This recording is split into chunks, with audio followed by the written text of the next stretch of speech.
Hello and welcome to Millennial Splaining. I've got Ron Placone with me today, and I'm so excited to hear about his new projects. One, I was listening to your new podcast. You want to start with that? Sure. Yeah. Well, first of all, thank you for listening to it. I have a new podcast series. It's called 1000 with Ron Placone. And I've been wanting to do it for like about 8 or 9 years. I got the idea a long time ago. So the concept is I interview 1,000 different people who have piqued my interest in some way. So it could be maybe it's a musician and I like their music, or they're a filmmaker, or a comedian, or a journalist, or an activist, or maybe they're just somebody who inspired me in some way. I've interviewed all of those things so far. Or maybe it's somebody I disagree with, even. So that's the concept, and every guest can only appear once. So I'm gonna really do my best with the interviews because it's a one and done deal, and I interview 1,000 different people. So it's a quest, and if I do an interview every week, if I release an interview every week, this project's gonna take close to 20 years. So I feel like this is probably my last podcast. Like this will probably be it. Um, so yeah, I'm trying to really make it count, and I had the idea. It was based on a conversation I had with a guy named V Val, who, if you don't know who that is, he is technically the last surviving member of the Beat Generation, and he started a publisher called Research Publications with two $100 gifts he got from Lawrence Ferlinghetti and Allen Ginsberg, Whoa. and he also founded the rock and roll zine Search and Destroy, which of course got its name from the Stooges tune. So he's kind of a legend, in North Bay, San Francisco. He is like basically the last living person from that era, pretty much. And I interviewed him many years ago when I had this little show. The show was actually based in Nashville, but I was out in San Francisco. So I got him to do an interview, and I literally came to his house with my recording stuff, and he had like all of this legendary stuff. Like he had like original copies of Search and Destroy and stuff like that. Like his house was legendary. And he had a guest book where he had anyone who came to visit him sign in. Like it was just his thing that he liked. And I, of course, signed it. I was honored to sign it. And it was crazy because it's like I saw Billy Childish had signed it, Henry Rollins had signed it, Margaret Cho had signed it. Like just, I think Johnny Depp was in there. I'm pretty sure. I don't remember for sure, but it was like a crazy amount of people that like just signed, this dude's guest book, and I was kind of beyond flattered to even be part of it. And amid like during our interview, he said a lot of things that stuck out to me, but one of them was he said that he believes there's only 1,000 interesting people in the world, and it's his job to document that as much as possible. And I don't know if he meant it literally. I don't agree with that literally. Like I think there's way more than that. And besides, who am I to say what is or isn't interesting? But the concept of it, I just really loved. I just thought, well, that's such a cool concept that I'm going to interview 1,000 different people that I find very intriguing and that have stories I want the world to know about. So that's basically where I got the idea for the podcast. V is a tough guy to get a hold of these days because he is, he's like pushing 80 years old, and so, but I really want to have him on the podcast as soon as I possibly can. God, You know, yeah, I, amazing. yeah. So that's and you can get it wherever you get your podcast. I do drop clips on my YouTube channel from all the shows. So you can definitely follow it on my YouTube channel, which is just Ron Placone. But I do highly recommend listening to the audio podcast because that's where you get like all the preamble where I say why I chose the person, and it's just a better listen. So I mean, it's meant to be just listened to as a long form interview. So I highly recommend the audio podcast. Cool. I would agree with that. That's where I was listening. I was listening to the one that you did with Jello from the Dead Kennedys. Yeah. That was pretty fucking awesome. And I see I also noticed that you seem to have a large musician proportion of musicians on there, which is great because my dad was a musician and I love the scene, so that's really cool. Um and I really liked also I also listened to your two most recent episodes, and I kind of liked that it was um you know, you were talking to an academic, and then the one before that you were talking to just sort of a regular person, right? Like Yeah. somebody who is academic, because you know they speak out on Twitter and stuff, I guess, but I don't really, I'm not super familiar with them. But after your podcast I'll definitely be looking into them for sure. But yeah, I thought it was really cool because you don't really get to hear, you know, like the day to day, like how everyone was affected by the COVID 2 year period, essentially, right? Um, you know, and you don't really get to hear many of those stories that aren't sort of based around a privileged lifestyle, right? Because not many people have the microphone. So it was kind of interesting to hear her journey through things, and you know, I'm they Hmm. yeah, sorry, they yeah, and how they became radicalized. I mean, I definitely you know, feel like I became radicalized like the crappier that my life got, you know, like I became a little bit more, a little bit more, and a little bit more. Right, so to hear their journey was really cool and really interesting. So yeah, I highly recommend the Thousand Podcast. I think it's a really cool idea. What, can you repeat the quote again that it was based on? Yeah, Val said he believes there's only 1,000 interesting people in the world, and it's his job to document as much of that as possible. That's amazing. So, so I, I just thought that's such a cool concept, and right. just for the record, I think there are way more than 1,000 interesting people in the world, and I don't even know if I know what is or isn't interesting. But I'm gonna try to interview 1,000 interesting people that have piqued my interest in some way, and I hope people get the same value out of it that I did. Well, I certainly am. I certainly am. I'm very much enjoying it. I Um, appreciate that, and I yeah, really appreciate the feedback you had because I mean, first of all, like, yeah, artsy Marxist is the person you're referring to, and they yes, went thank down you. to Mexico. And the reason I really wanted to talk to them is one, I'm a big fan of their art and their politics. They're a brilliant artist, but also they moved to Mexico, and I've been kind of looking into leaving the United States at some point. Just sort of having a plan, and what I've learned is that people make it out like.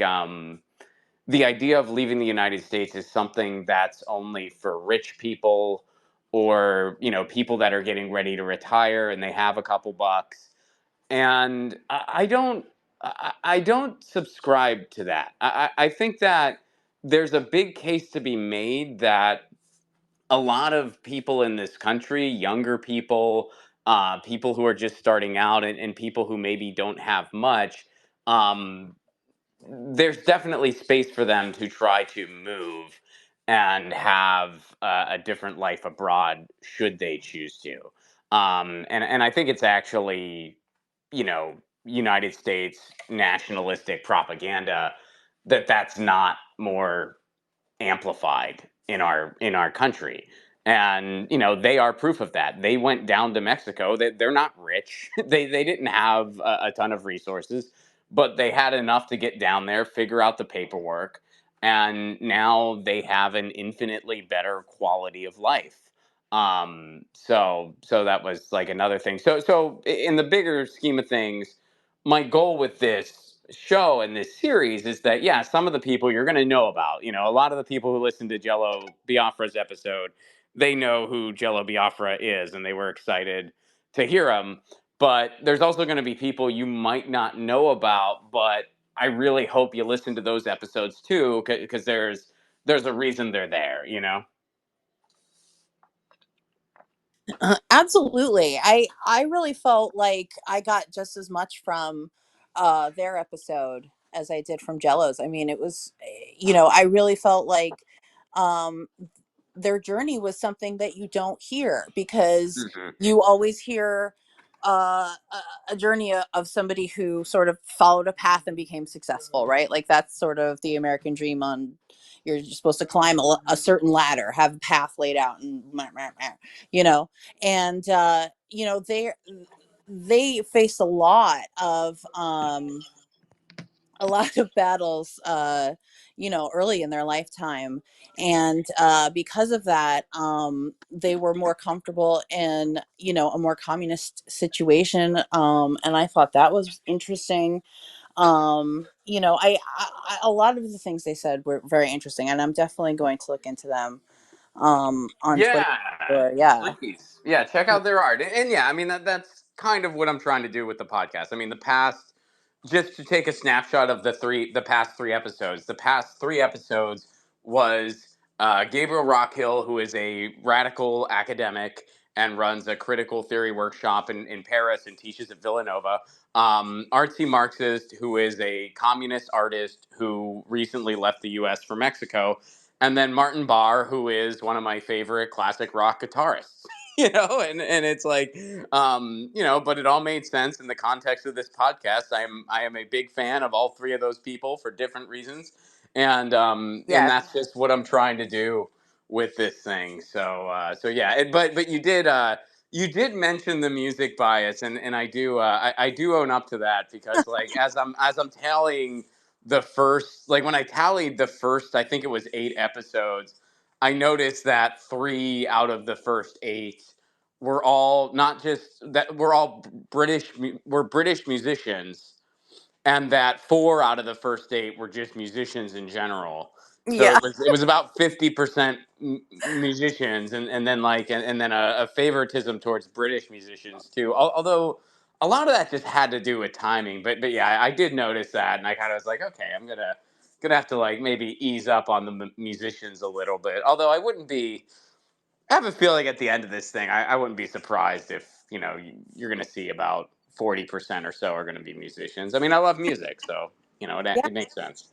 Absolutely. And this is a thousand people you're interested in, not necessarily a thousand people anyone else is interested in, which is why it's an interesting look at who you are as well, which I love about that. So that's really cool. And I thought actually it was a little funny when you said the quote that it was based on. And I was thinking, well, if you don't put somebody on the thousand people list, is that like a diss? Is that like your is that like you throwing shade at somebody? Like, I don't Well, think I mean, you're it's worth probably more I just don't know who they are. I mean, there's it. a good chance, just mathematically, that the person who I might find the most interesting person in the world, there's a good chance I'll never meet them, or know who they are. Right. They could be living, who knows. But also, it's like, well, what grooms, like what kind of, how do you inherit what you find interesting? Well, it probably has to do with, the way you're raised, the way you're educated, what's available to you culturally. So yeah, I mean, it's, I guess to make a longer answer longer, I mean, yeah, like it's definitely not a diss, but, but yeah, it'll be. I mean, I've already had like I've had like a couple blood relatives ask me like, well, am I gonna make the 1,000? And I'm like, I don't know if that should count. I mean, I haven't thought that far ahead yet. Like it's like do like blood, like should I be having like blood relatives on the show? Like Yeah. I'll cross that bridge at some point over the next 20 years, but I haven't really Is this tackled that yet. is this going to be like the new following unfollowing on Facebook thing? Like in your family, like, oh, I wasn't on Ron's show. I don't know if I can talk to him. Don't invite him to Susie's wedding. Yeah, right. I might need to make a rule early on that it's like, okay, it's not, if you're like my blood relative, I'm probably not going to have you on this because like I feel like that's but but I am going to have for December, coming up in December, I am going to have some of my more like kind of like friend episodes, like people who I have them on because they're doing something interesting. Like my one buddy has a career in the Renaissance fairs. And that's always been incredibly intriguing to me. Oh, me too. I And can't wait for that one. yeah, and then he also kind of helped me through one of the most difficult times of my life. And I don't think he realized exactly how helpful he was. So we Oh, talk about all of that in the interview. And we both get choked up a little bit. So that was, I'm looking forward to that episode. And then, I'm going to interview one of my very best friends who's a musician, and that's probably going to be the last episode of the year. So I think for December it's going to be some of the more like, like sentimental like friend episodes, but still like they're doing creative things or whatever. But well, that's awesome. I love that. It's you're just kind of showing the world your family a little bit. That's nice. yeah, I think in a way like yeah, that's what's going on. I mean, it's I'm just sort of just kind of like a lefty millennial aging punk rocker, and this is the stuff that I think is really valuable to share, and that's basically the show. And then we also have, the other thing we're doing that is still very very new, and not a lot of people know about it yet. But over on Facebook, we have a group, and it's called a 1,000 What's Your Challenge? Because the other thing that I'm doing with this is like interviewing these people. This is also kind of like a personal enrichment thing for me, because it's a little more than just, oh, I'm doing a podcast. It's like, well, I'm doing a podcast and I want to have these 1,000 conversations with 1,000 people who have really made a difference in my life. And so you know we encourage people to submit their own challenges, and it can be like anything you want that just enriches your life in some way, but it can be measured. So like one person, they're trying to publish a poem once a week. Another person is trying to have difficult conversations about what's going on in the world with like a new person once a week. I'm trying to think of some of the other ones. A couple people are still trying to figure theirs out. Like some of them, it's going to be like growing a garden. So yeah, you can have like your own. Like one of the ones I recommended for people, it's like you could just call a friend out of the blue once a week, and then like share your progress. You don't have to get like super personal if you don't want to, but you can say, oh, I called this friend from grade school, and they were so happy to hear from me, like whatever. So we have that going on too on Facebook. And again, it's still very, very new. 1,000 is only 10 episodes old, which is very, very young in podcast years. I'm really stoked about it. I think it's by far the best thing I've ever done in this space. I hope more people find out about it. That's awesome. That's really cool. That's like, keeping everybody on their goals kind of a spirit. That's really nice. And what you said about calling like old friends and stuff, that's something I would kind of like to do now that you mention it. I'm kind of glad you said so because I did reach out to an old friend recently and we had a nice interaction and I miss her. So it was nice. Well, join us. I mean, hey, even if you're not super active, please join the group. I mean, we Thank want you. more people to join, and it's not super crazy active yet because there's just not a ton of people there. But I'm really trying to grow it. So please join us. That'd be Yeah. awesome. And everybody listening, please join. If you need the link, just tweet at me and let me know, and I'll get it to you. But it is over on Facebook. I know not everyone's on Facebook, but hopefully in the future we'll have like a Discord and stuff too. But right now it's still very new, and we're just we're just kind of growing slowly. Cool. Very cool. Yes, I will absolutely join and I command everybody who hears this to also join. Um and where can we find the link to that, by the way, on your So website? if you go on Facebook and just type in 1,000 What's Your Challenge, it'll come up and you can just join. And then of course the 1,000 podcast, wherever you get your podcast, like it's Yeah. on Spotify, Apple Podcasts, wherever you get your podcast, it should be there. It's just 1,000 with Ron Placone, and yeah, you can subscribe. Leave us a 5-star review if you wouldn't mind. It really really helps. It helps us get shown in the search results better. So if you could do that, that would be infinitely appreciated. And yeah, and then I also at the end of each show I give information about the 1,000 challenge group. So please join that. Even if you don't have a challenge, just join, see what's there, and maybe something will strike you. Yeah. Yeah, that's cool. I really like that idea. That's cool. And it promotes community too, which is nice because I feel like, I part of the reason that we haven't talked in so long is because I took a break from sort of this world for Hmm. I think it was maybe a year and a half ish because uh I had a second back surgery. I lost my job. I lost my car. I lost my apartment. Um, Oh no. and yeah, and now I'm developing a whole new problem, which we're still not sure about yet. So that's going to be a fun ride too. Um, I'm sorry to hear that. thanks.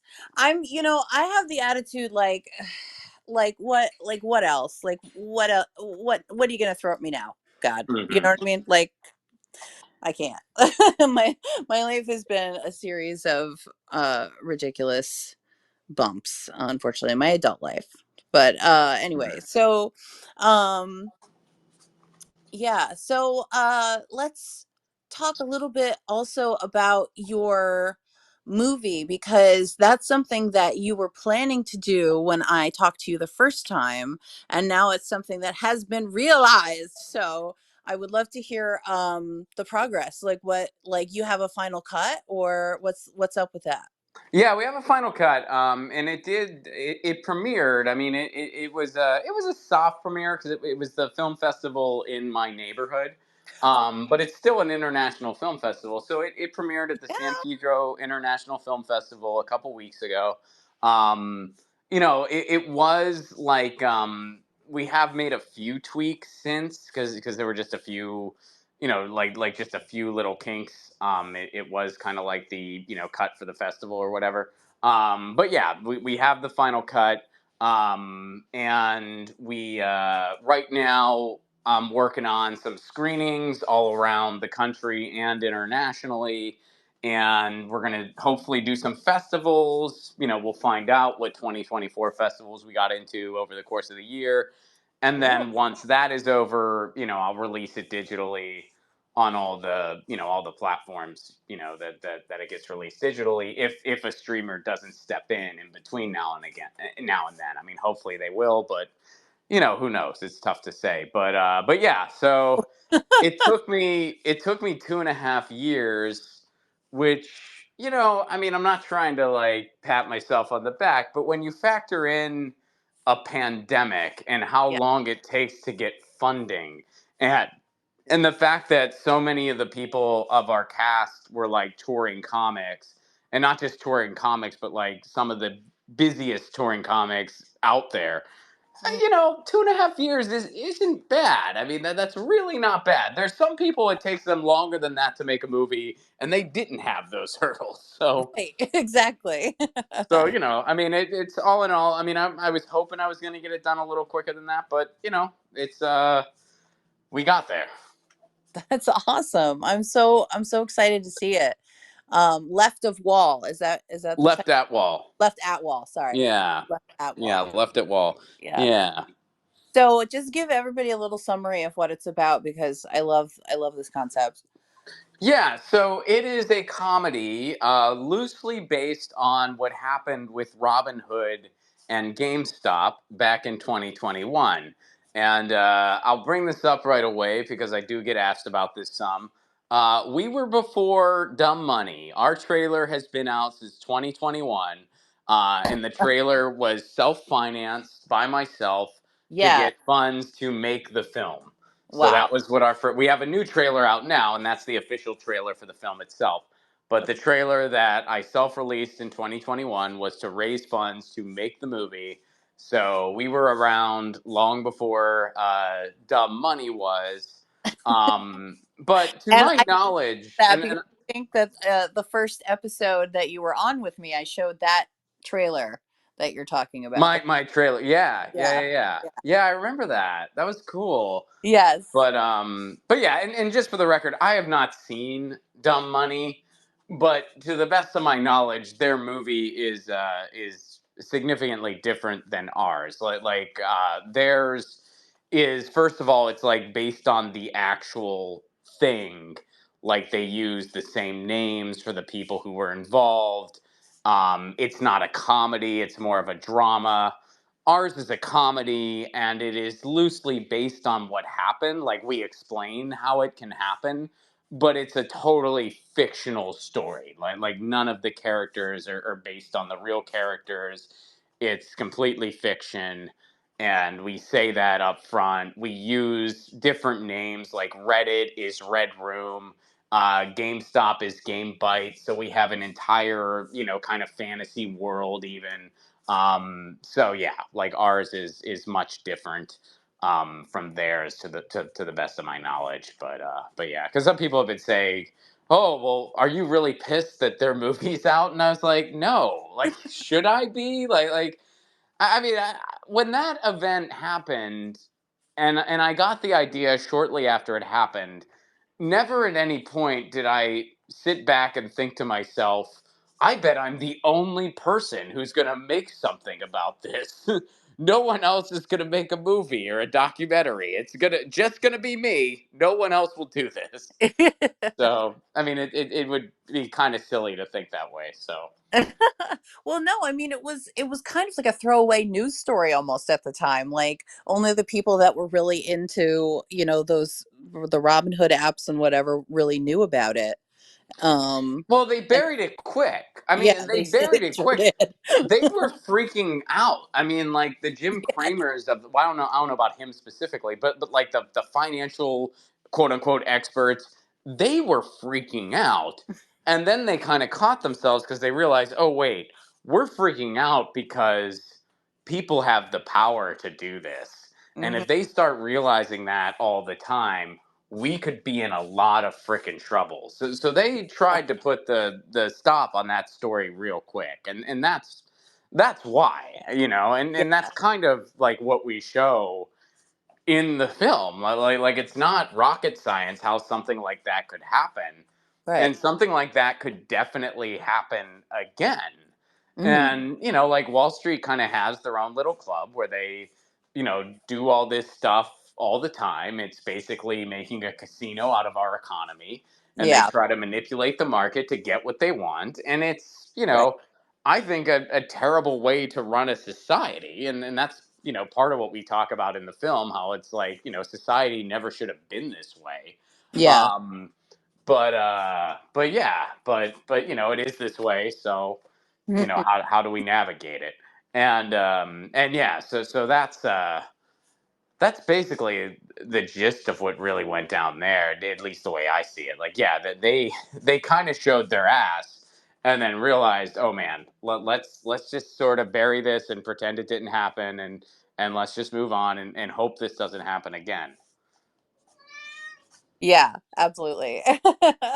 I mean, so what even happened that so like did they even come out with a law or anything? Did they lobby for something to happen that sort of outlawed that specific Well, incident they from just happening they again? just made it less accessible for people, even less so than it already is. I mean, they first of all, they ended. I'm pretty sure at least they ended the Robin Hood app, at least temporarily. I don't know if it's back now, but Yeah, I wasn't sure on that. yeah, I'm not sure. I mean, I honestly don't know, to tell you the truth. But they temporarily ended that or restricted it, and I think they just make it even harder for people.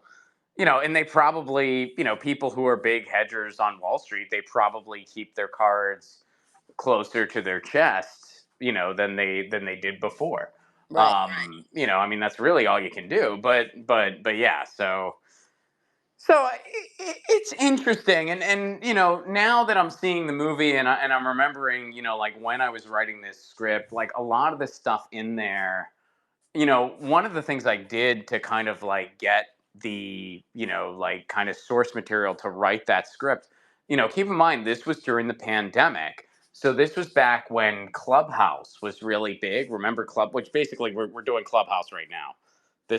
This exists Right. because Twitter wanted to respond to Clubhouse. Right. Um, and Clubhouse was actually really freaking cool. I'm a little bummed out it didn't, stand the test of time. But it kind of fizzled out, it seems.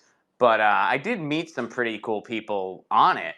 But one of the things that happened as a result of it was like I would go into all these like investor rooms and real estate rooms and basically financial guru type rooms, and you were listening to these people who were talking about how you can evict somebody during the pandemic, Wow. and like just giving a how to, and like so. And I was in there for the sole purpose of trying to write this movie, and trying to kind of be like, okay, like what's the Wall Street world really like? Yeah. Because the whole thing is a conflict between two brothers. One brother is a struggling Hollywood writer. I play him. The other brother is a big Wall Street hotshot. My brother is played by Gareth Reynolds of the Dollop podcast. He's Okay. one of the best improvisers, I think. Period. Gareth is so freaking hilarious, and he crushed the role. I mean, I can't imagine anybody else playing that character. Like he just crushed it, and yeah. So I'm really excited for people to finally see it. Washington D.C. If you're in Washington D.C., you're kind of lucky because you can go to a free screening on March 20th. Nice. Because the Psychotropic Film Society is sponsoring a free screening of Left at Wall. Um, and then March You have to 22nd, thing to go? Like, do I have to take shrooms to go or something? I don't think so. No, Okay. I don't think so. Not a requirement, but it is recommended. Okay. Maybe I mean however one wants to enjoy a movie is I don't judge as long as they don't bother anybody else. I personally would not want to watch a movie on shrooms because I would like Yeah. get totally thrown off. I don't even like, what I watched, that movie The Martian, Uh, where yes, with I think is it he's like Matt on Damon? Mars the whole time. Is it with Matt Damon? Is that Yeah. yeah? And he goes nutty because it's just him, and he has to Yeah, he ends up poop on potatoes Mars. And he grows potatoes. from his Yeah. poop. Yeah. So I was too high when I watched that movie. Like I was like really stoned. Uh-huh. And so I thought the entire time that the president and everyone else was conspiring against him. And so I was just watching an entirely different movie than everybody else. And it was really like, and at the end, I turned to my friend and I was just like, well, are any of those people going to be brought to justice? And they were like, what people? And I was like, well, the president and everyone who was conspiring against him. And my friend was like, you're too high, dude. And I was like, oh, man. So I got to watch that movie again when I'm not too high, so I can actually like realize what the story was. So, but anyway, yeah, March 20th in DC, and I'll Yeah, rattle these off again before we're done. But in please. Pittsburgh, Pennsylvania, I have another thing I'm going to be doing is some of the screenings I'm actually going to be there, and we're going to do like a stand-up show to start off. Then we're going to screen the movie because the movie's only 60 minutes long, so it's not crazy long. And then we're going to do a Q&A after. And I'm doing one of those in Pittsburgh, Pennsylvania on March 22nd. So Pittsburgh, I'm coming in. Going to be doing a short stand-up show. It's not going to be very long because we got a movie to watch. Then we're going to screen the film, and then there's going to be a Q&A after. So if you're in Tucson, DC, or Pittsburgh, you can get your tickets now at ronplacone.com. Awesome. Very, very cool. I will look into that myself. I am close-ish to Pittsburgh, I believe. Oh, you are? Oh, yeah. Well, Yeah. yeah, come out to Pittsburgh. Yeah. I Yeah, live it's in going to Trenton. be a fun night. I live in Trenton most of the time. And then Okay. I'm up by Newark sometimes. Okay.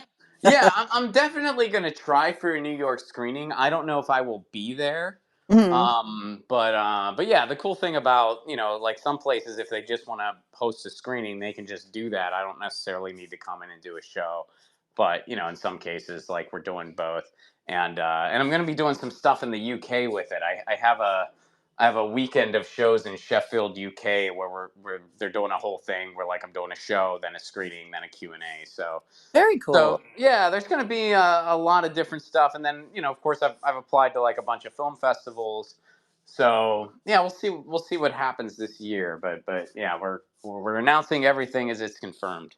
Very cool. Very cool. Well, I will say, posted from your timeline and repost everything. And all of you should subscribe to Ron Placone on Twitter and all the socials to find out what's coming next. So that's awesome.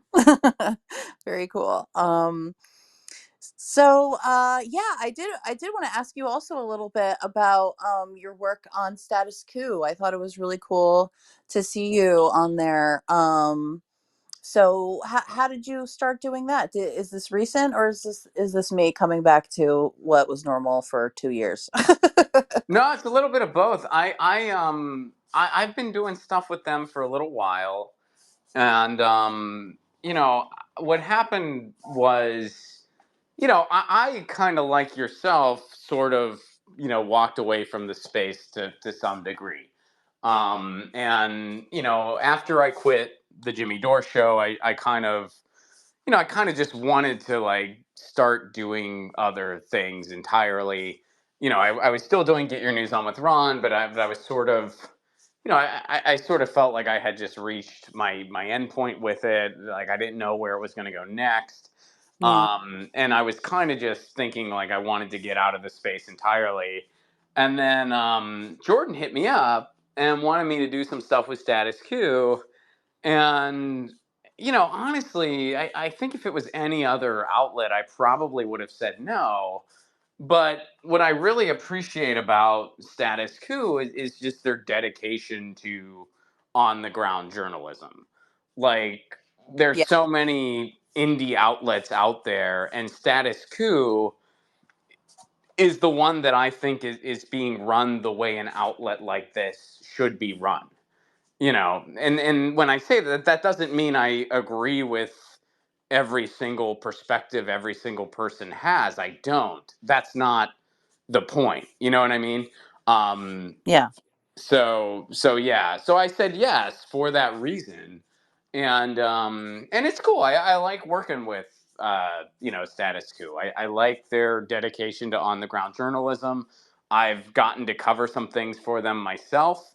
And I do segments for them regularly. I guest host somewhat regularly.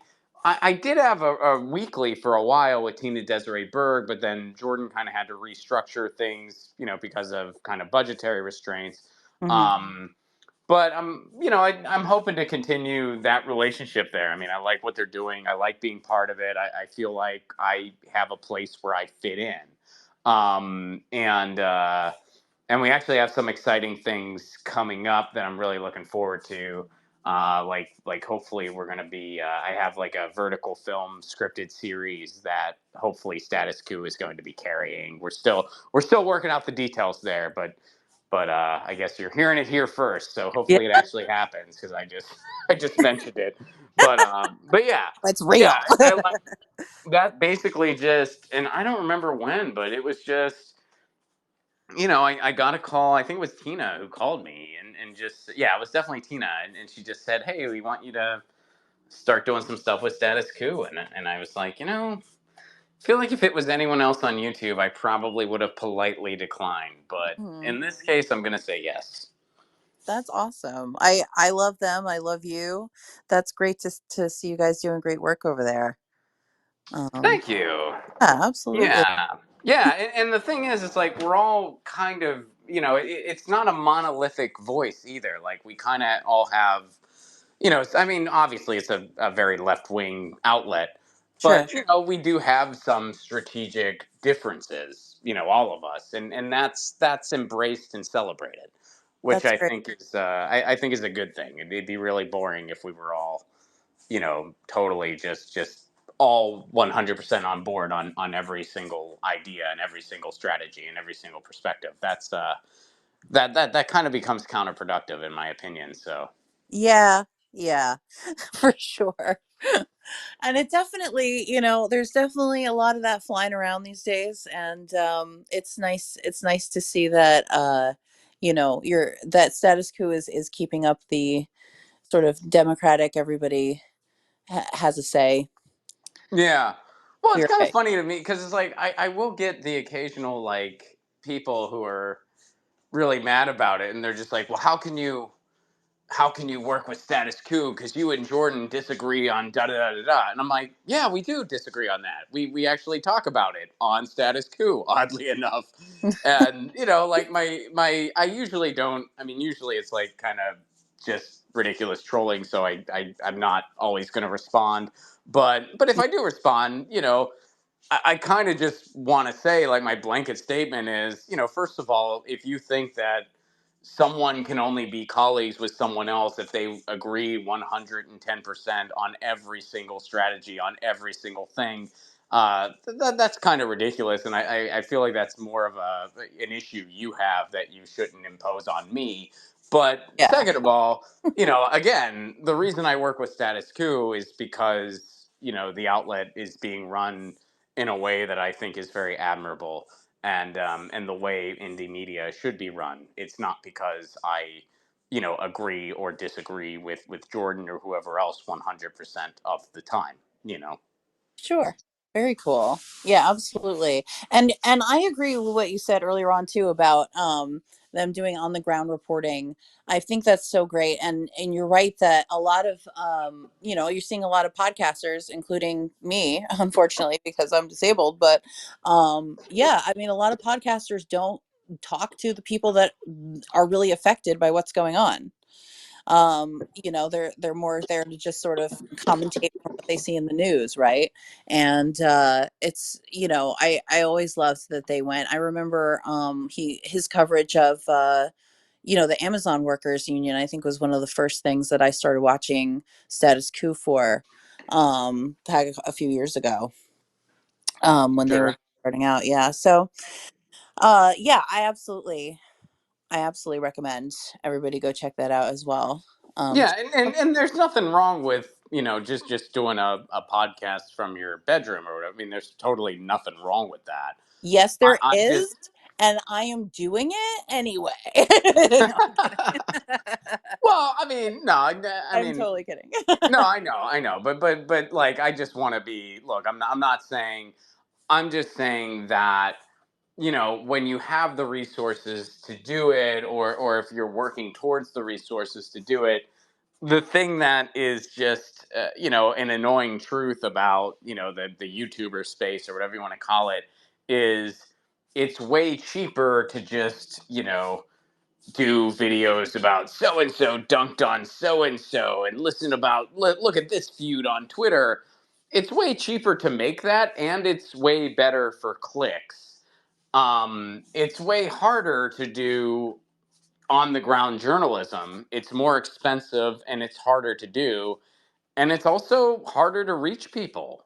Because Yeah, those are the I mean, those are the story you want to talk about, like like kind of soft bands and stuff like that. That's the stuff they don't want you to see. That's the stuff that's going to get buried in the algorithms. They don't want people to hear the truth about what's going on in Flint. They don't want people to know the truth about East yeah, Palestine and how bad it actually was. They don't right. want people to hear from working people. I mean, some of the stuff I learned when I covered the UAW strike for them. I mean, there were Yeah, people I was talking to, and that's why, like, I'm very glad that like the UAW got a victory. I'm very happy, but you still have to keep in mind, as a society, we have such a freaking long way to go. yeah, And I mean, I was talking to some people. One of the team leaders I talked to, a regular day for him is 4:30 to 5:30. And no, I don't mean 1 hour. I mean 4:30 a.m. to 5:30 p.m. yeah. Oh, yeah. I mean, what kind of quality? Sometimes 7 days a week. What kind of quality of life is that? Nobody deserves that. Absolutely. Nobody should have to work that hard to survive.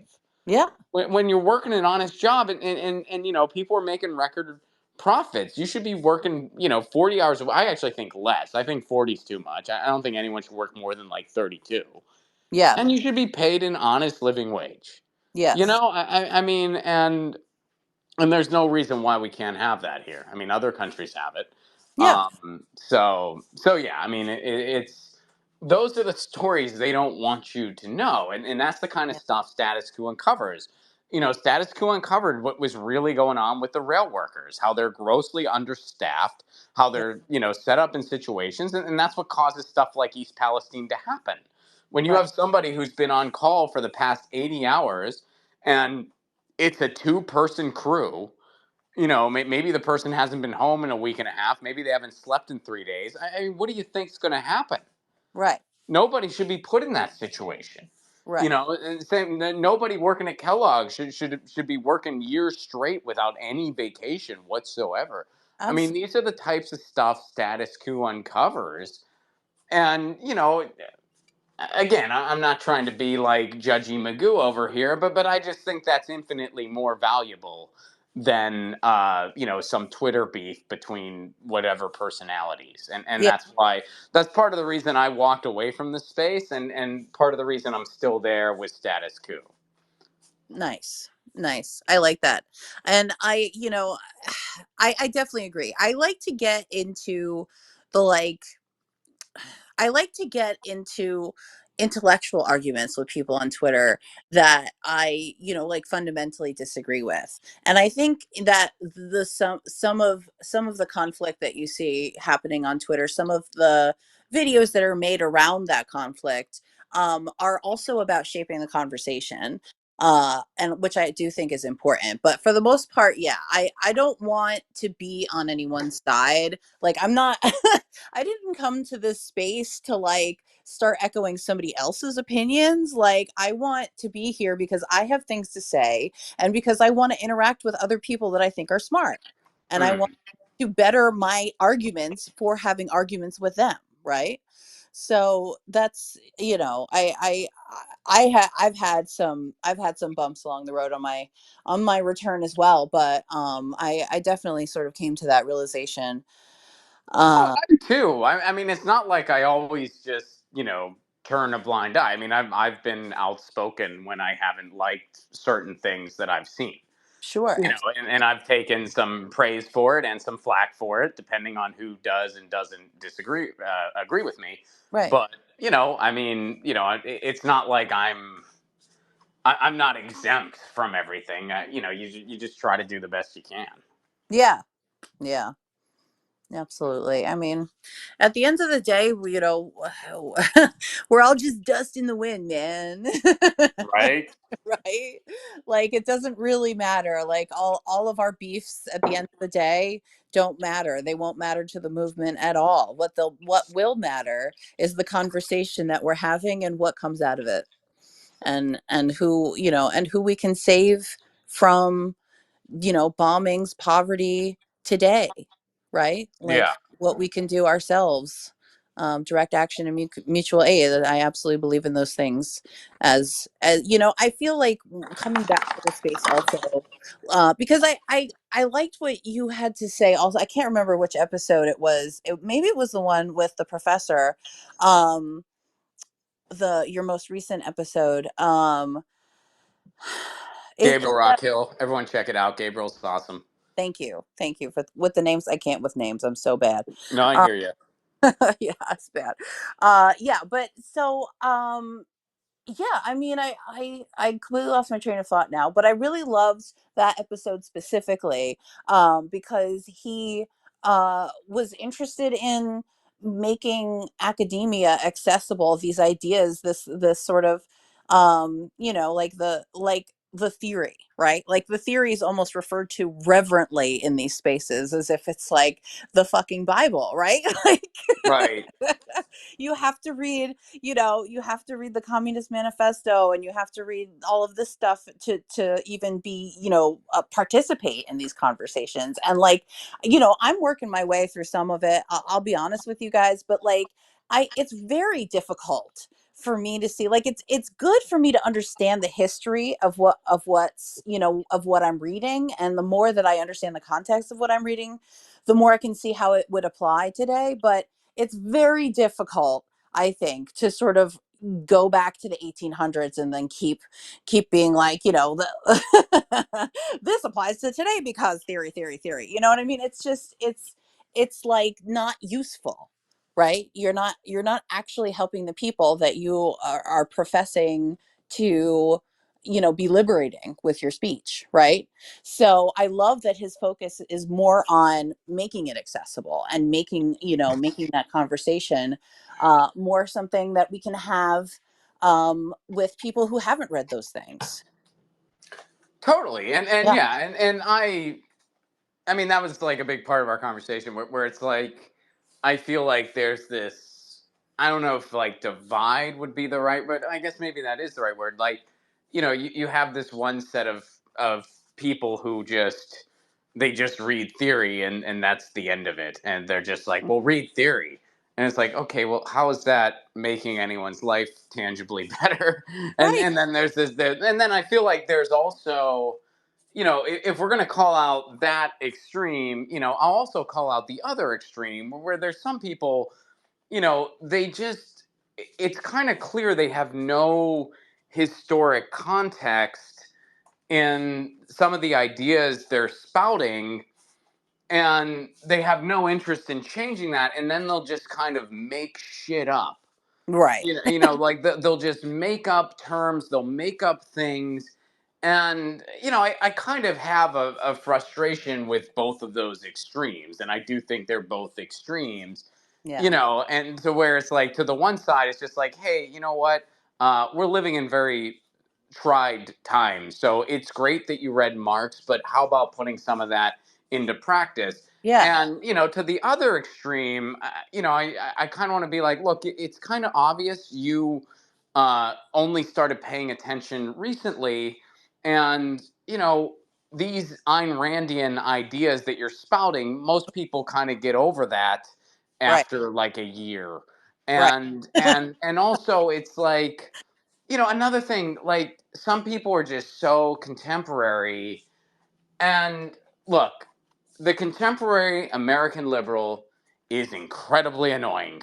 As a leftist, yes, they are incredibly annoying. But you know what? Simply hating the contemporary American liberal, that's not an ideology. Right. That's not a perspective. No. That's not valuable. That's not like, oh well, shit libs suck. Like, okay, but is that like, what else? Well, they just suck. Okay, do you have anything else? They just suck, and they suck so much. I'm gonna sugarcoat Trump. All right, well, I don't really know what you're proving. Like, okay, like that's not an ideology. That's not clever. That's just, I mean, obvious. That's just stating the obvious, really. Like, Yeah, no, you're absolutely right about that. And from the same camp of people who are saying we should be willing to work with everyone who's willing to work with us, who wants to unify with us, and then to have them turn around and call everybody, half of the people that disagree with them shit libs. I mean, right? not, like whatever. Like I don't give a shit what you call me. I'm personally not, like I can't even really make myself define myself as progressive. Like I think that there's a sort of a cohort of leftists that sort of broke off, and like we're kind of in between, like that group that we're referring to, and like the progressive AOC actual supporters, you know what I'm saying? And that we're sort of like right in between those two uh polars. I don't really Well, know. I don't know what to call myself, because I don't feel comfortable using the word progressive anymore, unfortunately. that term's lost all its meaning. I mean, the word Yeah. progressive has just completely lost all its meaning. Right. So I mean, I don't even use that term much at all anymore. I mean, I consider myself a leftist because that's definitionally true. Yes. Like, you look at my views, and they would be considered just left wing views pretty much anywhere in the world. Yes. And so I'm not going to let people who live in these contrarian online bubbles who kind of like reassign these terms and use this pretzel logic where, oh, you think trans people deserve respect and dignity, you Oh, must be a shit lib. What the fuck does that mean? my God. What are you Can talking we about? can we Like, talk about this trans shit for a second? Because it's real. sure. Like when I went away, we were still all supporting trans people. When I came back, there were people telling me the same fucking bullshit that I heard about being gay as a child. Yeah, Just they're spinning the same record. the They're same spinning the same line. record. Yeah. And by the way, I mean, sorry, I didn't mean to cut you off, but No. you and I are millennials, so Yes. we are just old enough that we really have fresh memories of both Yes. records being spun. And Right. we're going, oh wait, you said this same thing about gay people, Right. and people saw through it. Now you're trying to say it about trans people, but you have another little weapon in your arsenal because you're going to completely misrepresent and bullshit people on what gender affirming care actually is. You're going to completely insult the entire field and make it like have this gross oversimplification where you're going to have people believe that a 7-year old can walk into a counselor's office at school and say, hey, I'm kind of confused. And Yeah. then 2 hours later, they will have a gender reassignment surgery. There are people who believe that is Yeah. happening. It I is not. know. That is a complete insult to the Yeah. idea of gender affirming care. But Absolutely. people believe And it. Like the trans people truly community. believe that. I And know. it's nuts. It's Yes. totally nuts. And that's why when people are like, well, you have to allow the conversation to happen. I'm like, yeah, you have to have the conversation, but that conversation has to be based around truth. And Yeah. when your truth is, well, they're putting litter boxes in schools because kids are identifying as cats. No, they're not. You're a freaking lunatic. Turn off Fox News. And you know what though? Like there are people in the furry community that are identifying as cats. And what the fuck is wrong with that? You know If what they're I'm not saying? bothering Like I anyone don't else, care. nothing. I don't If care if a kid wants to pretend to be a cat, which is not weird, by the way, because kids pretend to be animals all the fucking time. So I don't see why that's weird to begin with. Like you're bringing this up to make it weird. Well, yeah, You I mean, know? it's just, yeah. I mean, that was an actual headline that was out there where they claimed that was happening, and it's You not. know, But yeah, I see what I have no problem if someone wants to be a furry, that's their business. I don't really, I don't even think I fully understand their thing. So, no, me neither, really. I have tried to have conversations with furries to try to like understand the mentality behind it, but it's not for me. I learned that much. But okay, well, you know more than me. I don't even really know. I mean, isn't it like they just behave like animals when they're around other furries? So like you'll just kind of start boning. Is that? I yeah, mean, am I wrong? Like I don't know. I mean, yeah. it's more like I kind of view it this way because my and this is also sort of my into that community as well because I did before I did politics I was in the steampunk community and that was a whole bag of crazy fuckery um but that's where I met at some of those parties is where I met people who were also in the furry community. And it seemed to me more like it was kind of like a LARP. You know, it was like they had created a full character for themselves. That character was anthropomorphized. So it wasn't necessarily that they were like full on cat or whatever, although some people are, but like speech sometimes is involved in your animal persona.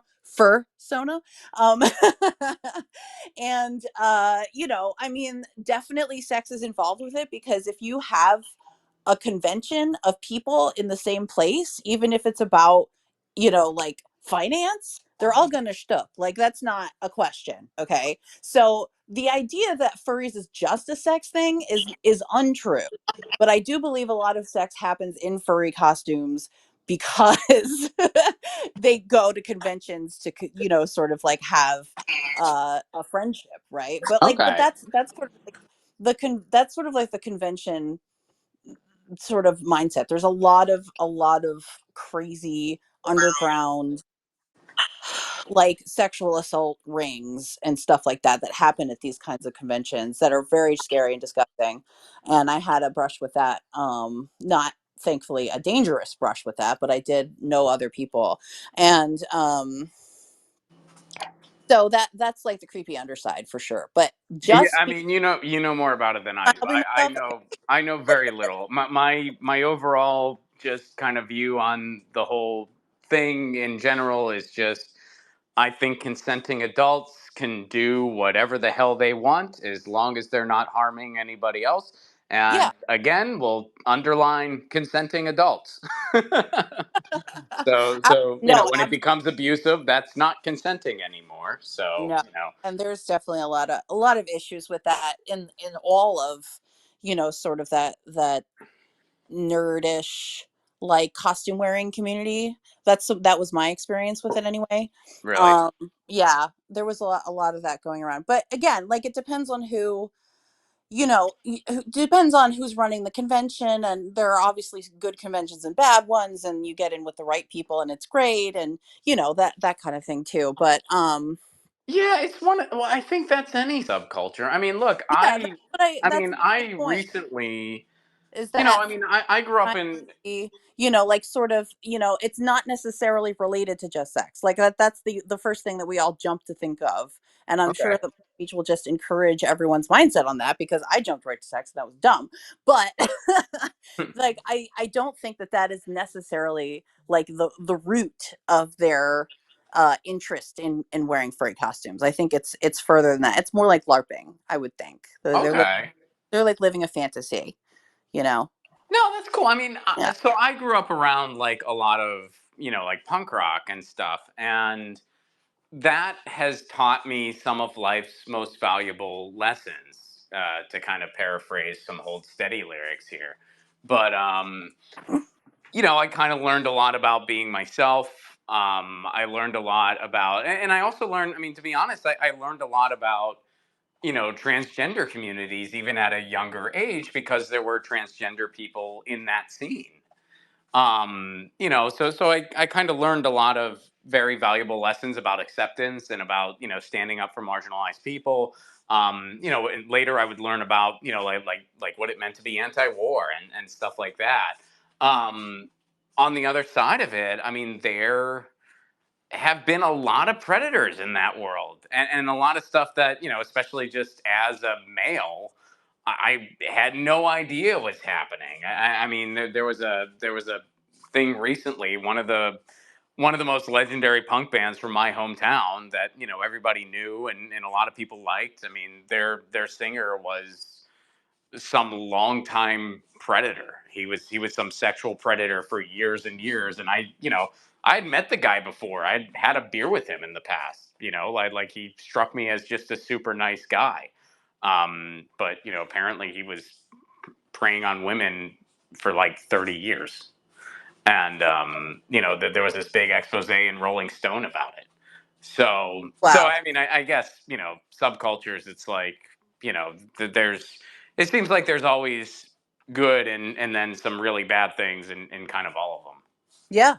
Oh, absolutely, for sure. And it's yeah, and not even just weird subcultures. Like it's also, within corporate rings, it's within, professions, it's within they're everywhere. It's everywhere, I mean, like, Sure. uh yeah. For sure. But yeah, I would like to go back to talking about translate rights a little bit. Like, why do you think that recently, I feel like, and again, if it's just me, definitely say so. But like, why do you think that it's people are sort of like re-arguing that? Like, why do you think that it is sort of resurfaced? Like that argument has sort of resurfaced at this moment. I wish I had a really good answer for that because honestly, I think that the basically they're the newest scapegoat. I mean, we always have to have some big front and center scapegoat. And in the early 2000s, it was gay people, just the entire LGBTQ community in general. And then as a society, we kind of evolved, which is a good thing, but they needed a new scapegoat. So now, well, with transgender people, there's like there could be surgery involved. So now we can scare them, and they're going after your kids. And so I think that's why it's happening on the right.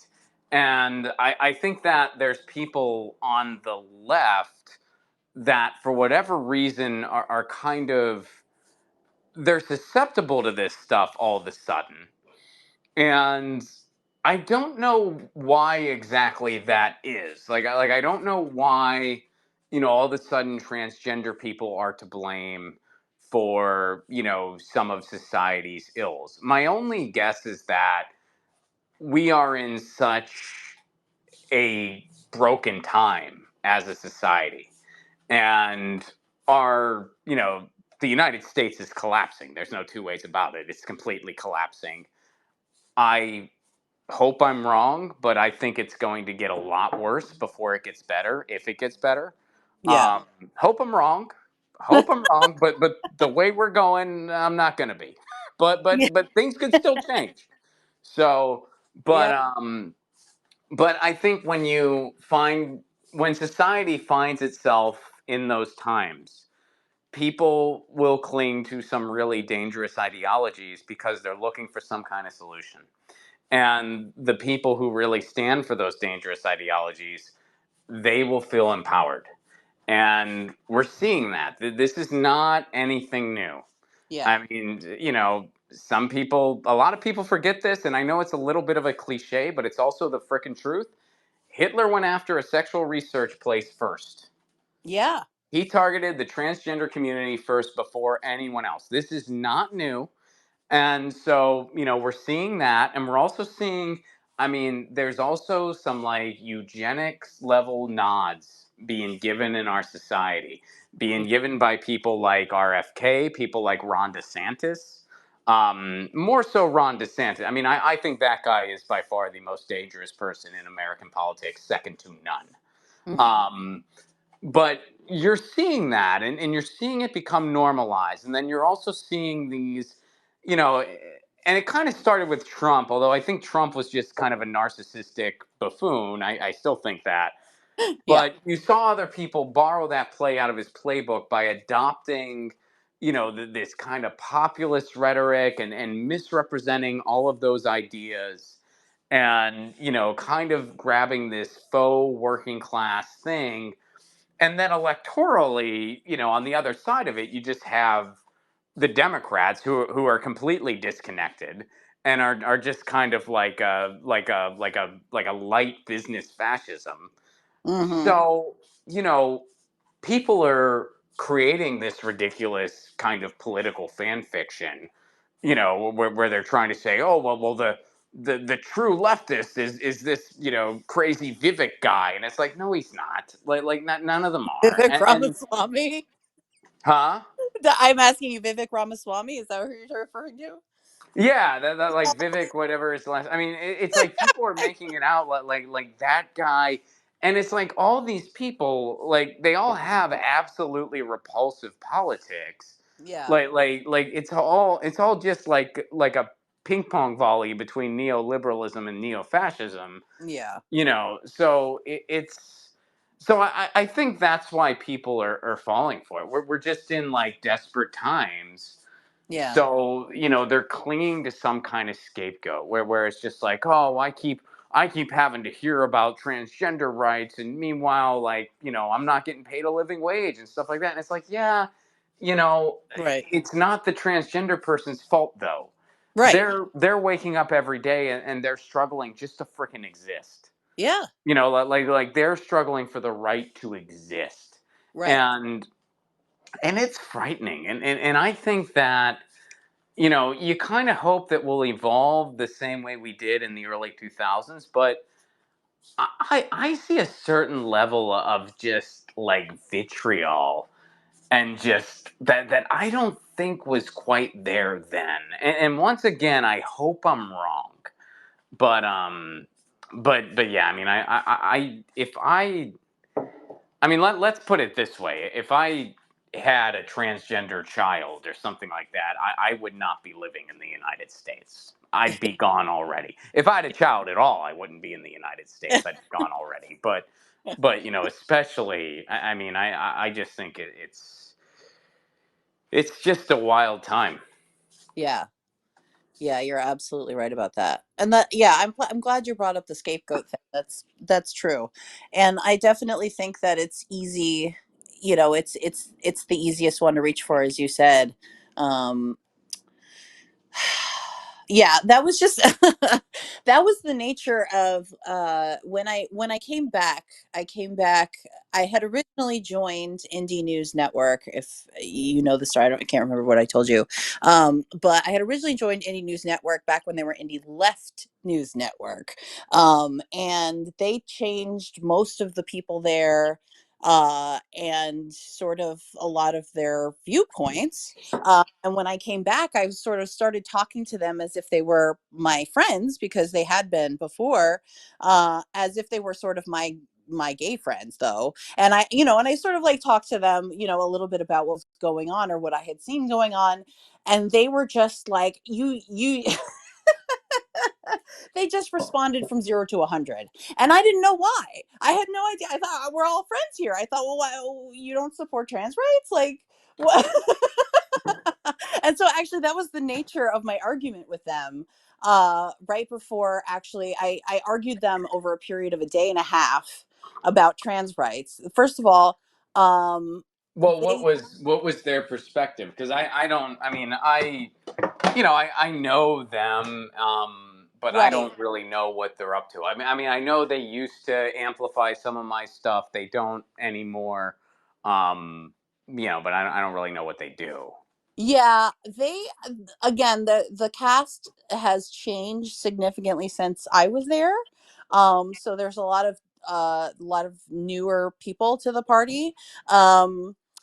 But not to podcasting in general, but to that network for sure. But the nature of the argument was this. Like, first of all, I will tell you that it started because I was pissed off when Jimmy said, "Don't say white supremacy" to Cornell West. And we don't have to talk about that if you don't want to, but that was my entry point to the conversation. And some of the people in the group expressed that we should only be relying on class lines, and actually they supported Jimmy on that and whatever. So I was like, let's hold a public debate on the channel. It would be really good for your channel, because they don't, they could use more views. Everybody could use more views, right? So I'm sure that they'll hear that and go, "Oh, they said we need more views. Oh my god, everybody needs more views." So Yeah, I could use more views. I don't. I need more. I have no I fucking. need way more. So yeah, that's not. If I ever say that, that's certainly not a judgment on anyone else. Yes, absolutely. Because I'm nobody. I'm a small time anybody. So, but like, so it started there, and I was arguing that just because ID politics is co-opted by giant corporations like Bank of America, and like the language is used by people who don't really mean it, you know, Right. doesn't mean that these things didn't come from real radical roots, you know And it doesn't mean they don't matter. and it doesn't absolutely doesn't mean they don't matter, because they do. And it you know you cannot literally define class without discussing race. You cannot Absolutely. define it without discussing gender and sexuality. You can't. I literally read a textbook from 1991 on the subject. It was just like the opening chapter or whatever, and it literally said, like, some people define class by just asking people what class they are. I'm like, what?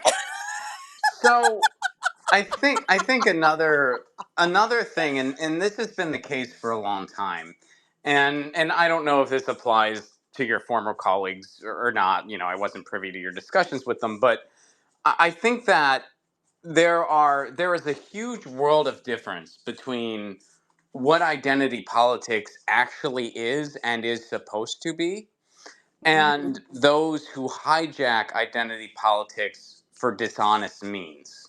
Right. And there are people who don't see the difference between those two things. Right. And I think I think that's a big part of the problem. Yeah. So when they hear certain words and terms that have been co-opted, it triggers a negative response when it shouldn't.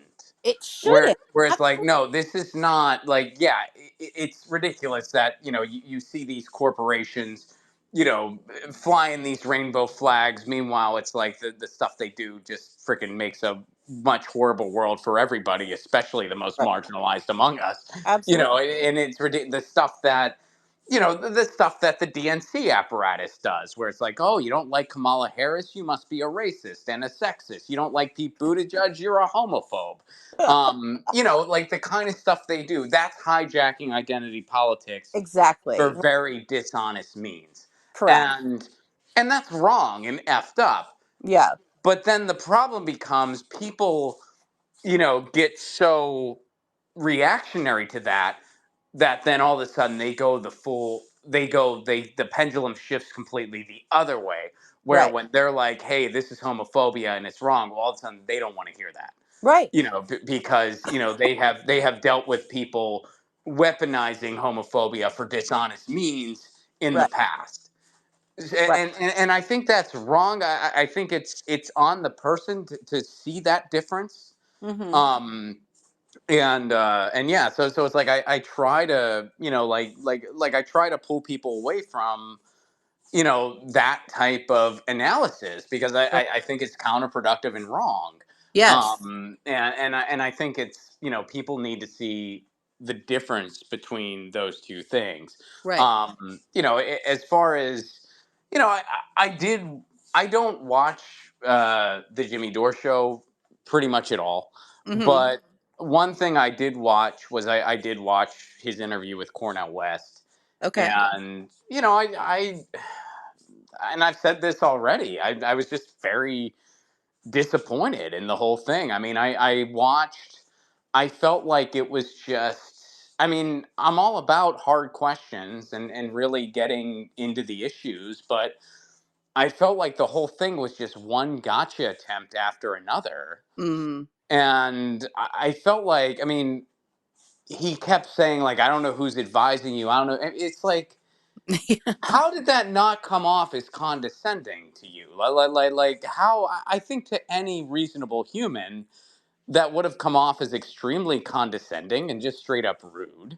Yeah. And I don't know what the end game was there. And then they both kind of just got into it.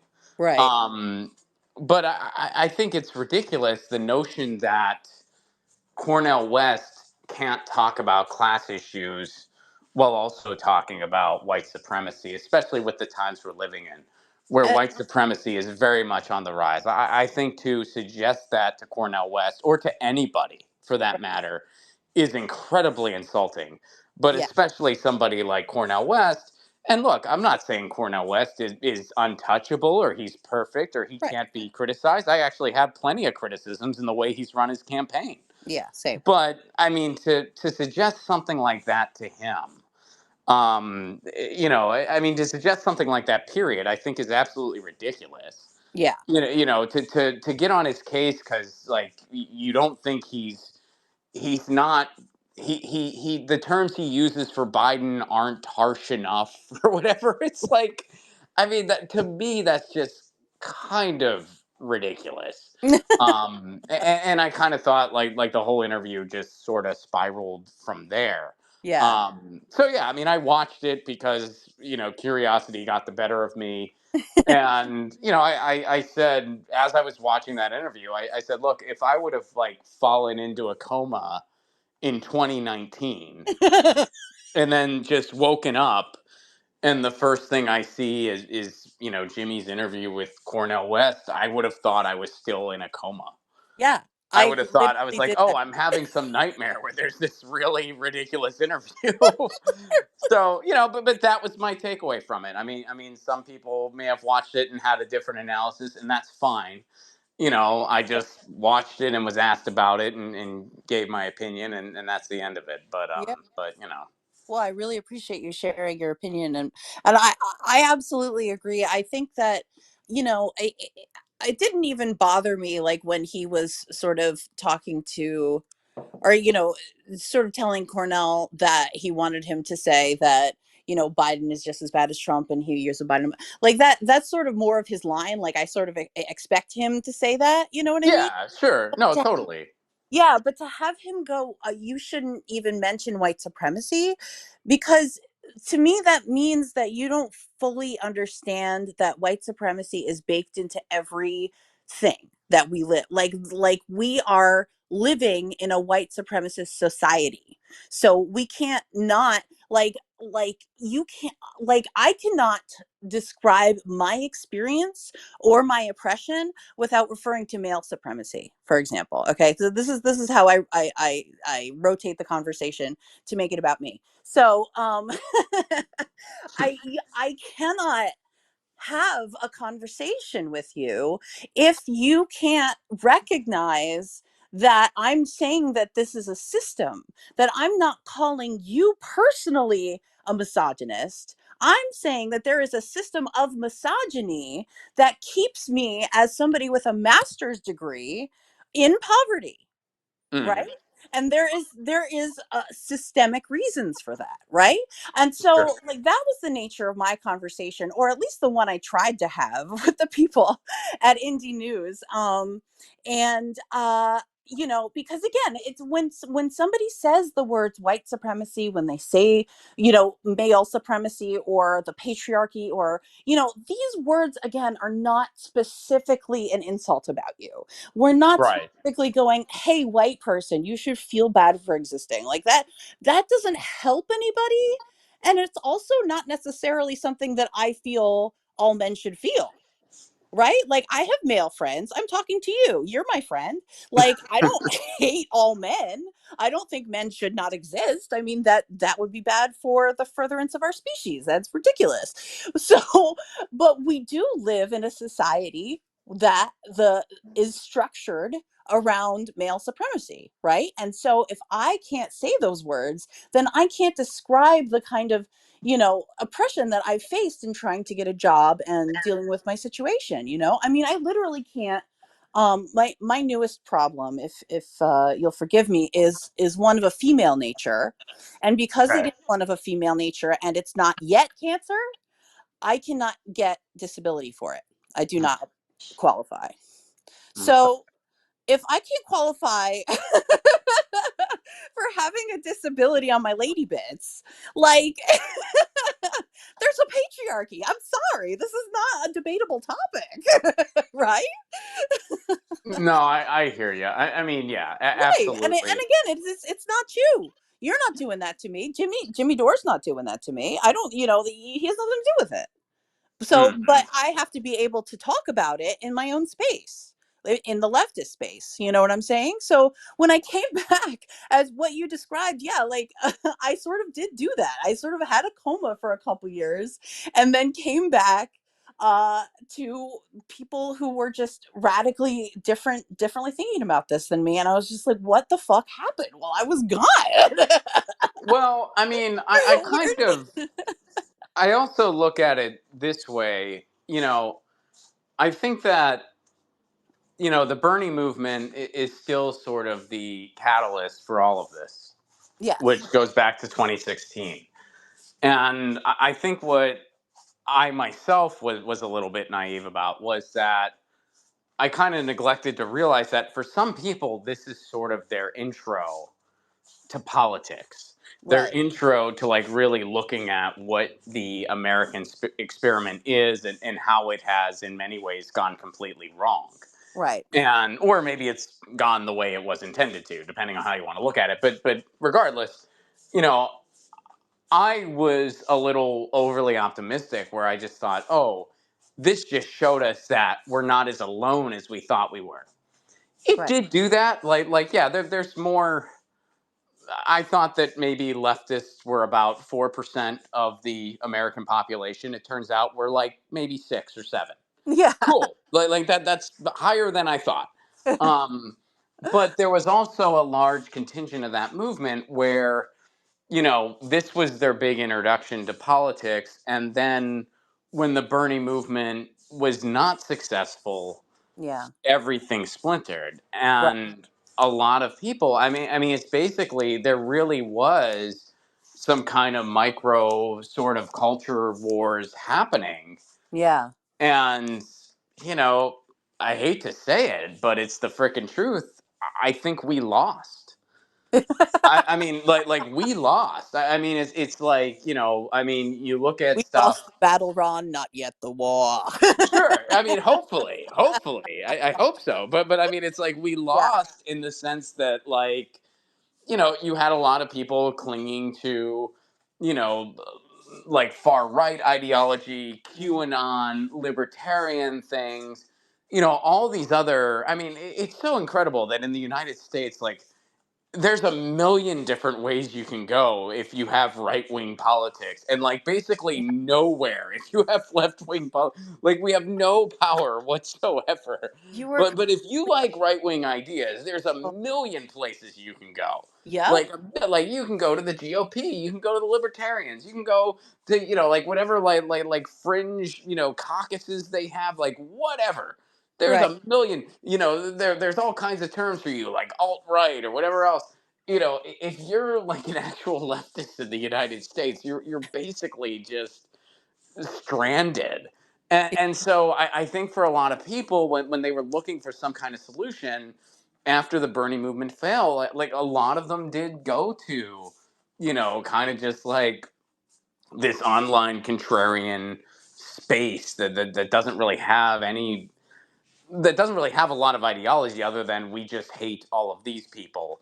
And when you have an ideology just based on everything you don't like, you're gonna be more susceptible to other ideologies that are rooted in such a thing, i.e., racism, white supremacy, Mm-hmm. like eugenics, and we're seeing all of that creeping up. I mean, when you look at all of the early signs of fascism, we have all of them, and they're Yeah. all turned up pretty freaking loud.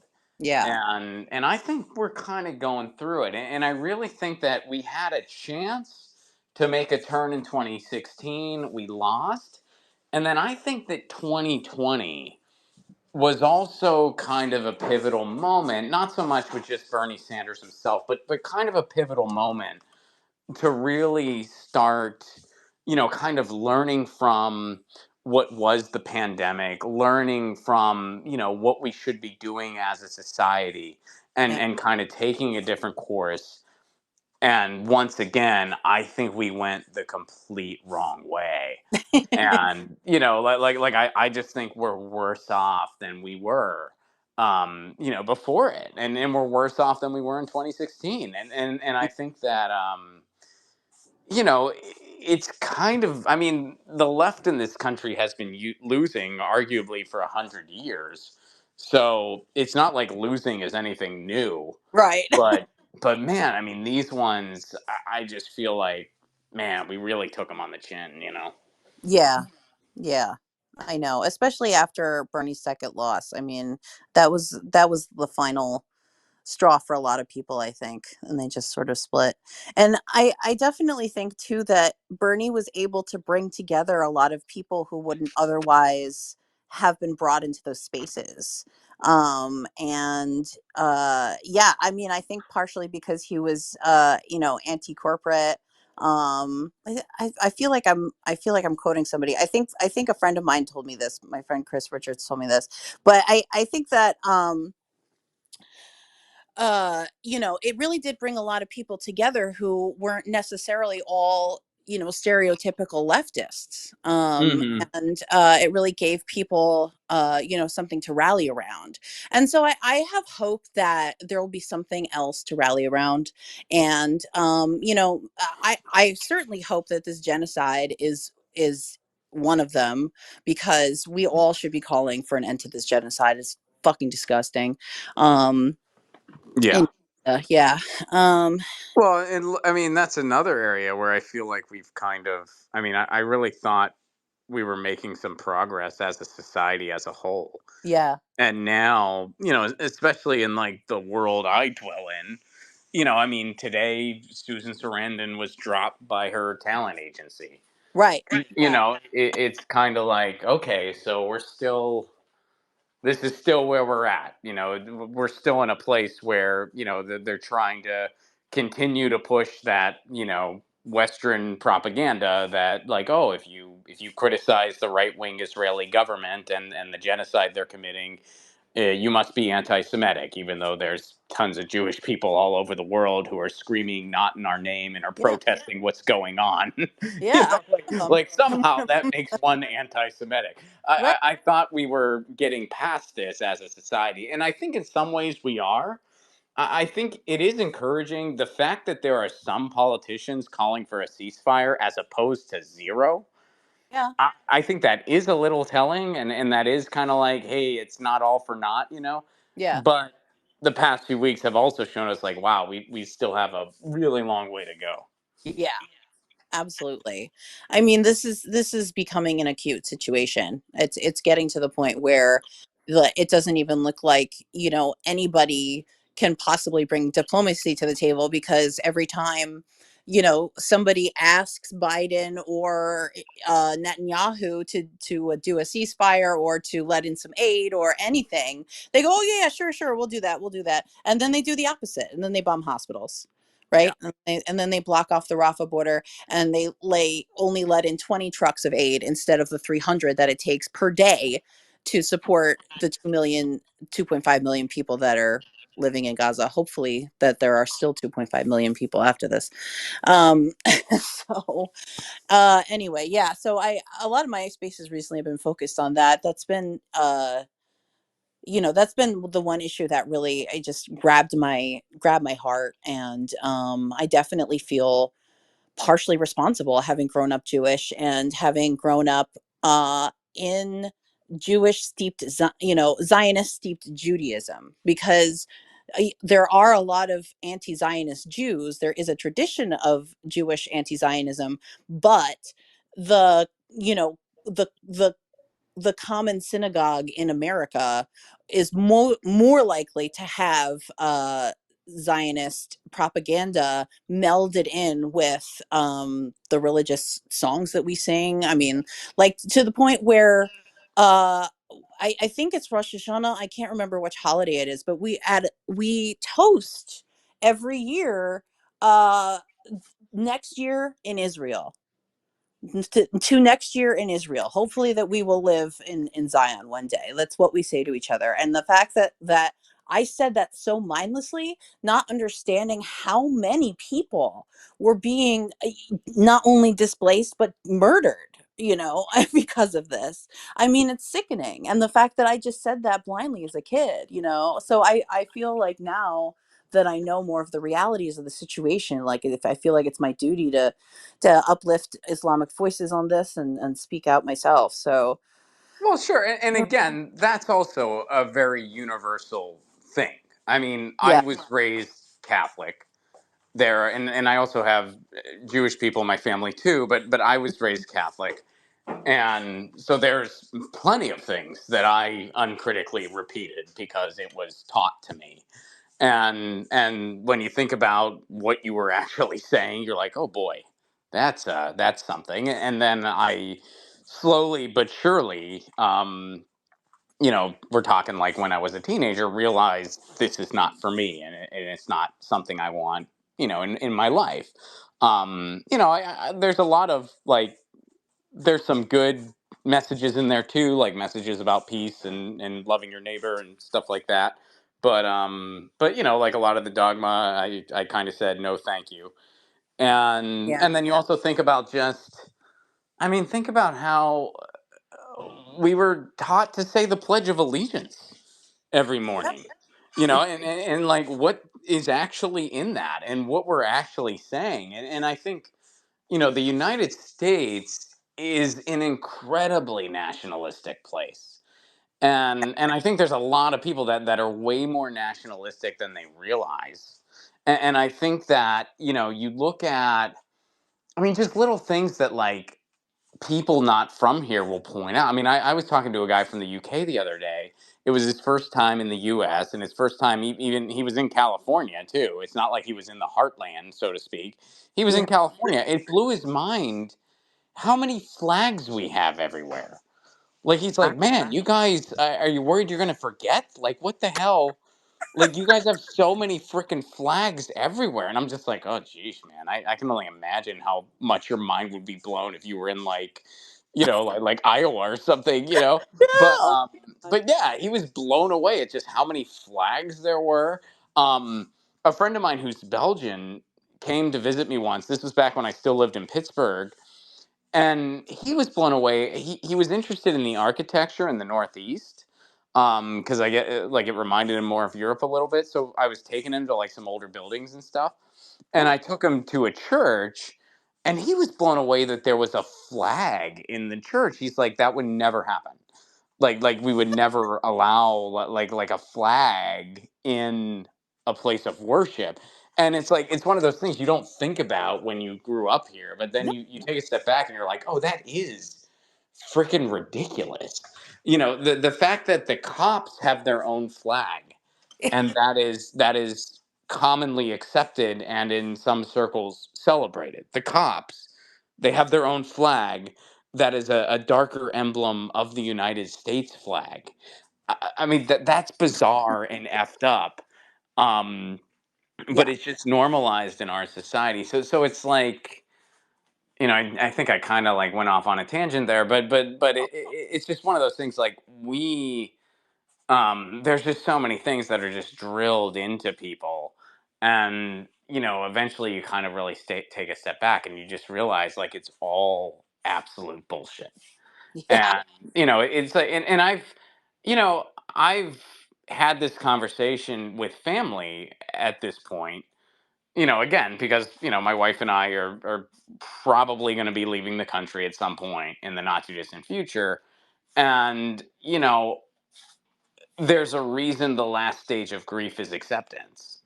Mm-hmm. And in many ways that's the stage I'm at.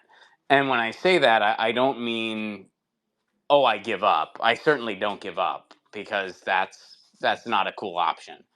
But I've reached acceptance in the sense that, you know, I'm not going to sugarcoat what this country is. Mm-hmm. I'm, going to look at it head on and know what it is and understand what it is, and, just try to navigate those waters to the absolute best of my ability. And, that's just kind of where I'm at. So I don't, like I used to get more in the weeds about, like even like electoral politics and stuff like that. And I just don't anymore, because I realize, the machine kind of is what it is. And so, in 2024, I'm really not looking forward to the election in 2024. And I get, a lot of, I'm probably gonna get like a lot of shit from all sides, because the DNC loyalists aren't gonna like me because I'm not supporting Joe Biden. But then some of the more evangelical online contrarians, they're not gonna like me either, because I don't base my whole personality on the fact that I'm not voting for Joe Biden. You know what I mean? So it's kind of one of those things, like I mean, and I think in 2020 I made a video that said, fellow leftists, I'm tired about hearing whether or not you're voting for Biden. And the point of it was, there's just a bigger picture thing out there.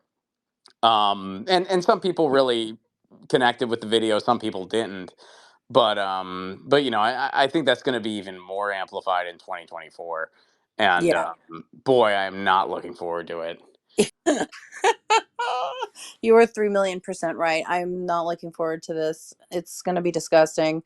But on that note, do you have a favorite third party candidate or You independent? know, I feel like I like Cornell West and I like Jill Stein, and I really wish they could.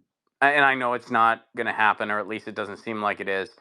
I really wish they would join forces, because I think if they did, the Green Party would get to 5%. Yeah. Um, and I mean, I was saddened by Cornel West's answer when he was asked about that on Status Coup. His answer really bummed me out. So I have a lot of respect for both of those people. I will likely, if the election was tomorrow, I would vote for Jill just because, like, I'd rather try to help the Greens get to 5%. I mean, as an independent, I don't see Cornell getting much traction.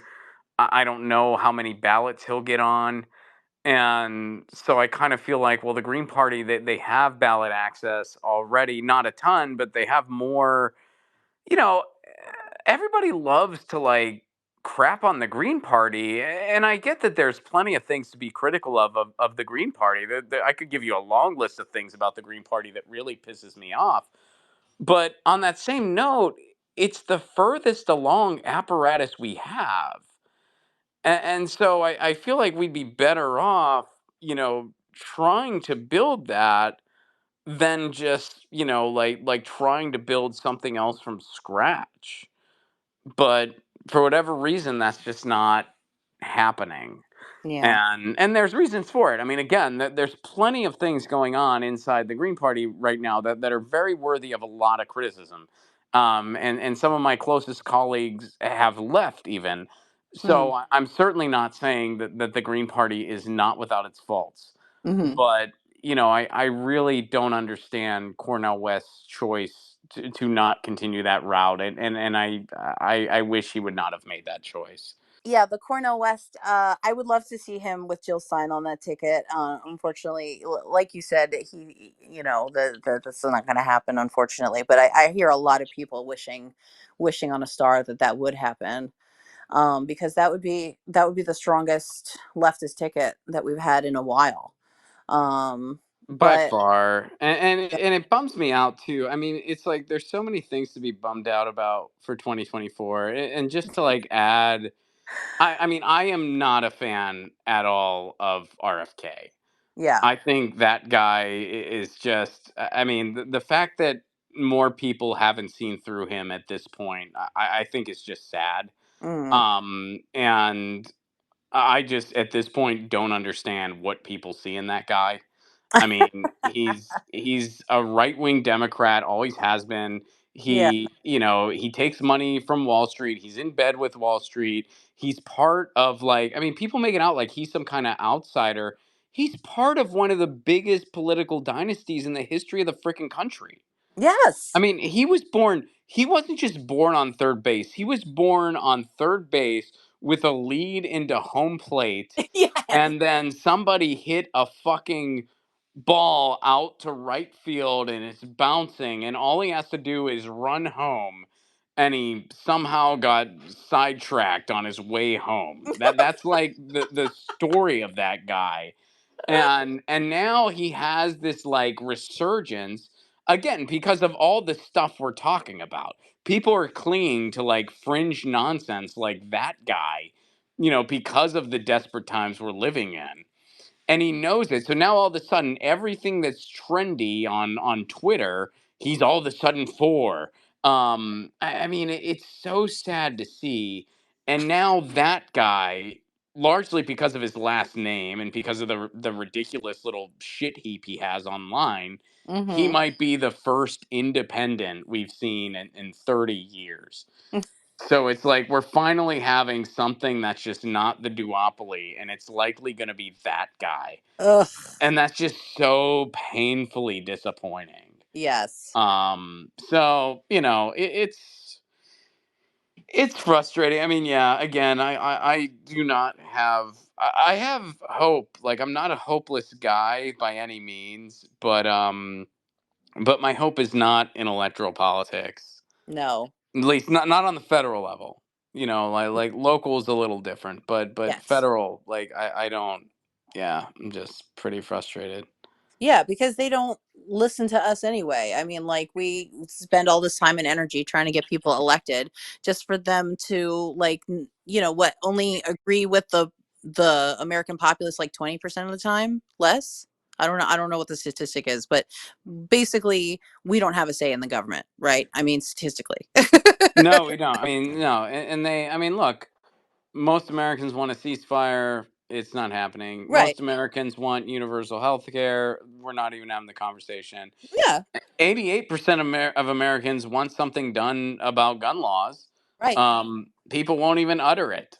Uh-huh. So, I mean, yeah, we do not have a representative government at all, like not even close. Not even. And our electoral system is just a corporate coup, and Mm, it's just so painfully obvious because when an outsider gets close, um, you see what they do, and that's another thing. I mean, the whole Bernie movement was just, I mean, that was really mask off for the oligarchy. yeah. And so, people just responded to that in different ways. And some people turn to, you know, demagoguery stuff. And I think that's Yeah. why, we're kind of in the mess we're in now. Um, That's a good point. Yeah. People do tend to sort of cling to extremes in times of, in hard times, right? Like I think that yeah. that can be statistically proven as well. Well, Um oh, I'm yeah. sorry. No, no, go ahead. No, I was just going to say, I think we live in an era of political fan fiction, and it's across the board. I mean, you Good have, way to put it. I mean, anyone who thinks that the GOP is interested in anything other than, the interest of, the 1% of the 1% is in a dream world. They're just like a corporate hate machine. There's nothing like the GOP, quite like the GOP in any other pseudo democratic experiment. I mean, Mm-mm. other countries have right wing parties, but there is nothing like the GOP, at least nothing at its scale. I Yeah. mean, it is like just literal, it is neo fascism. There are literal Nazis in the GOP. And, so anybody, in any way sugarcoating them is just in a dream world. Right. On the same note, you have the Democrats, which again, I mean, that's just like a neoliberal, like just nothing burger. A party like that would be considered right wing in any other. I mean, if the Democrats were up in Canada, they'd be considered a right wing party. Yeah. Even just Canada, anywhere else, they'd be considered a right wing party, and they're completely ineffective to the point where it's like you can't tell me that's not at least partially by design because they'd rather just not ruffle, not rock the boat so they can just keep their gravy train in their jobs. Yeah. So, but you have people that are, just constant apologists for everything. They'll, like Joe Biden is this untouchable rube. I mean, they even have their evangelical chants. Now's not the time. Now's not the time. Lesser evil. Lesser evil. Yeah. So you have that fan fiction going on where they make it out like the DNC is actually on your side. Right. Um, and then you have the more like like the contrarian, like, oh, I just hate it all, so the real hero is X, and like, and you have people clinging to things like RFK, QAnon, Ron DeSantis, whatever it may be. And so it's like you just have all these lanes of political fan fiction, and then you have some people that are just sort of seeing the bullshit in all of it and are just really realizing that, hey, at the end of the day, we better just start in our communities because that's where we actually have a chance, Yeah. and that's where we can actually just start to slowly slowly make things better. And if everybody did something in their backyard, I mean, this country would be a little bit different for the better. And that's where I'm at. I mean, Yeah. the last election cycle, the only endorsements I gave was either local or state level was the highest I went. Hmm. I don't plan on changing that anytime soon. When Yeah. I have financial resources, it all goes to mutual aid, all of it. Yeah. The only money I gave to candidates were again at the local level, highest was state. But most financial resources, when I got them to give, they go to mutual aid in my neighborhood. I That's try to fight for policies, And that's the only thing I really do at the federal level is I have policy battles because those are ones you can actually win. So, you know, Yeah, cool. I like that perspective, and I agree with it also, because the thing is too, uh I feel like the world is still spinning a lot off of the late 90s 2000 boom era, right? So like the people who had clout back then, or people related to the clout, who had people who had clout back then, are still spinning today, like they're still sort of in charge of the microphone. You know what I mean? Like I think I don't know if you know Professor Anthony Zinkis, but I think he was saying like, I hope young people don't fall for RFK Jr.'s bullshit or something like that. I can't remember. He said something like that. And then I said back, are there young people that even know or care about RFK Jr.? I mean, like I was literally, when I worked at Borders at Penn Station, back in 2009, 10, 11, something, yeah, something around there. And I was out on a cigarette break, and a New York Times reporter came up to me and asked me what I thought of Carolyn Kennedy, who I think was running for Senate or something like that. And I had no idea who she was or what the situation was, but I looked at him and I was like, oh, is she like a Kennedy? And then I was the NewYorkTimes.com quote of the day. that's funny. Because his entire article Congrats. was that young people don't give a shit about the political dynasty of at least half a century ago, 70 years ago, right? Like, I don't know. I never felt a moment when I looked at Kennedy and was like, wow, like he's the young people, he represents me, you know what I mean? Like, that is not, I don't have that relationship with really anybody in power. And unfortunately, I would even extend that to AOC at this point. But that's a whole other conversation. But I mean, I don't feel that inspired by anybody, especially after the whole Bernie letdown. And when I felt inspired by Bernie, I felt like I was sort of encouraged to be inspired by Bernie, because I wasn't really 100%. You know what I'm saying? Like, he didn't personally speak to me like as an individual. Like, he didn't seem like somebody I wanted to have a beer with, as they say. He didn't seem like his ideas were even as radical as some of the ideas that I liked. Like, but he was obviously the best option. Right? So you banded together, but at the end of the day, like, it's, yeah, absolutely, like, it's just not, we do not live in a representative government. And I don't feel like anybody is coming into the space to sort of amend that. I don't really feel like, other than, you're right, local candidates, because there are some amazing local candidates uh, that are working, like two jobs and still trying to run a campaign. And that's beautiful. Like, the working class people should be the people that are running this country, because they know how to get shit done, and two, what most people need. So yeah, I definitely feel like I don't feel like that kind of a connection to my government. I don't understand what that feels like at all. Yeah. I mean, Yeah. I don't think any of us do. I mean, No. I think the thing with Bernie, and look, I mean, Bernie, there's plenty of things about Bernie that piss me off. But the thing about him and just the movement as a whole is that Bernie was a chance for a transformational presidency that I think comes along once a generation. Yes. So there was just a lot of, it wasn't so much like, oh my God, Bernie's perfect. Of course he's not. But it was more like, okay, Bernie would be a transformational presidency that none of us have seen in our lifetimes. And, who knows when we'll get another chance like this. I don't think we'll get another chance for a generation. Yeah. And again, hope I'm wrong, but we'll see. Um, Yeah, no, you're absolutely right about that. so. And you're right. I think a lot of people felt like he was best option too, and necessarily that he was perfect. But I thought also that it made, I think that it's interesting that the media sort of depicted him as the millennial candidate. You know what I'm saying? That even when we had the media's attention, we still couldn't have the microphone. You know what I mean? It was still a boomer that was speaking for us. You know what I'm saying? Right.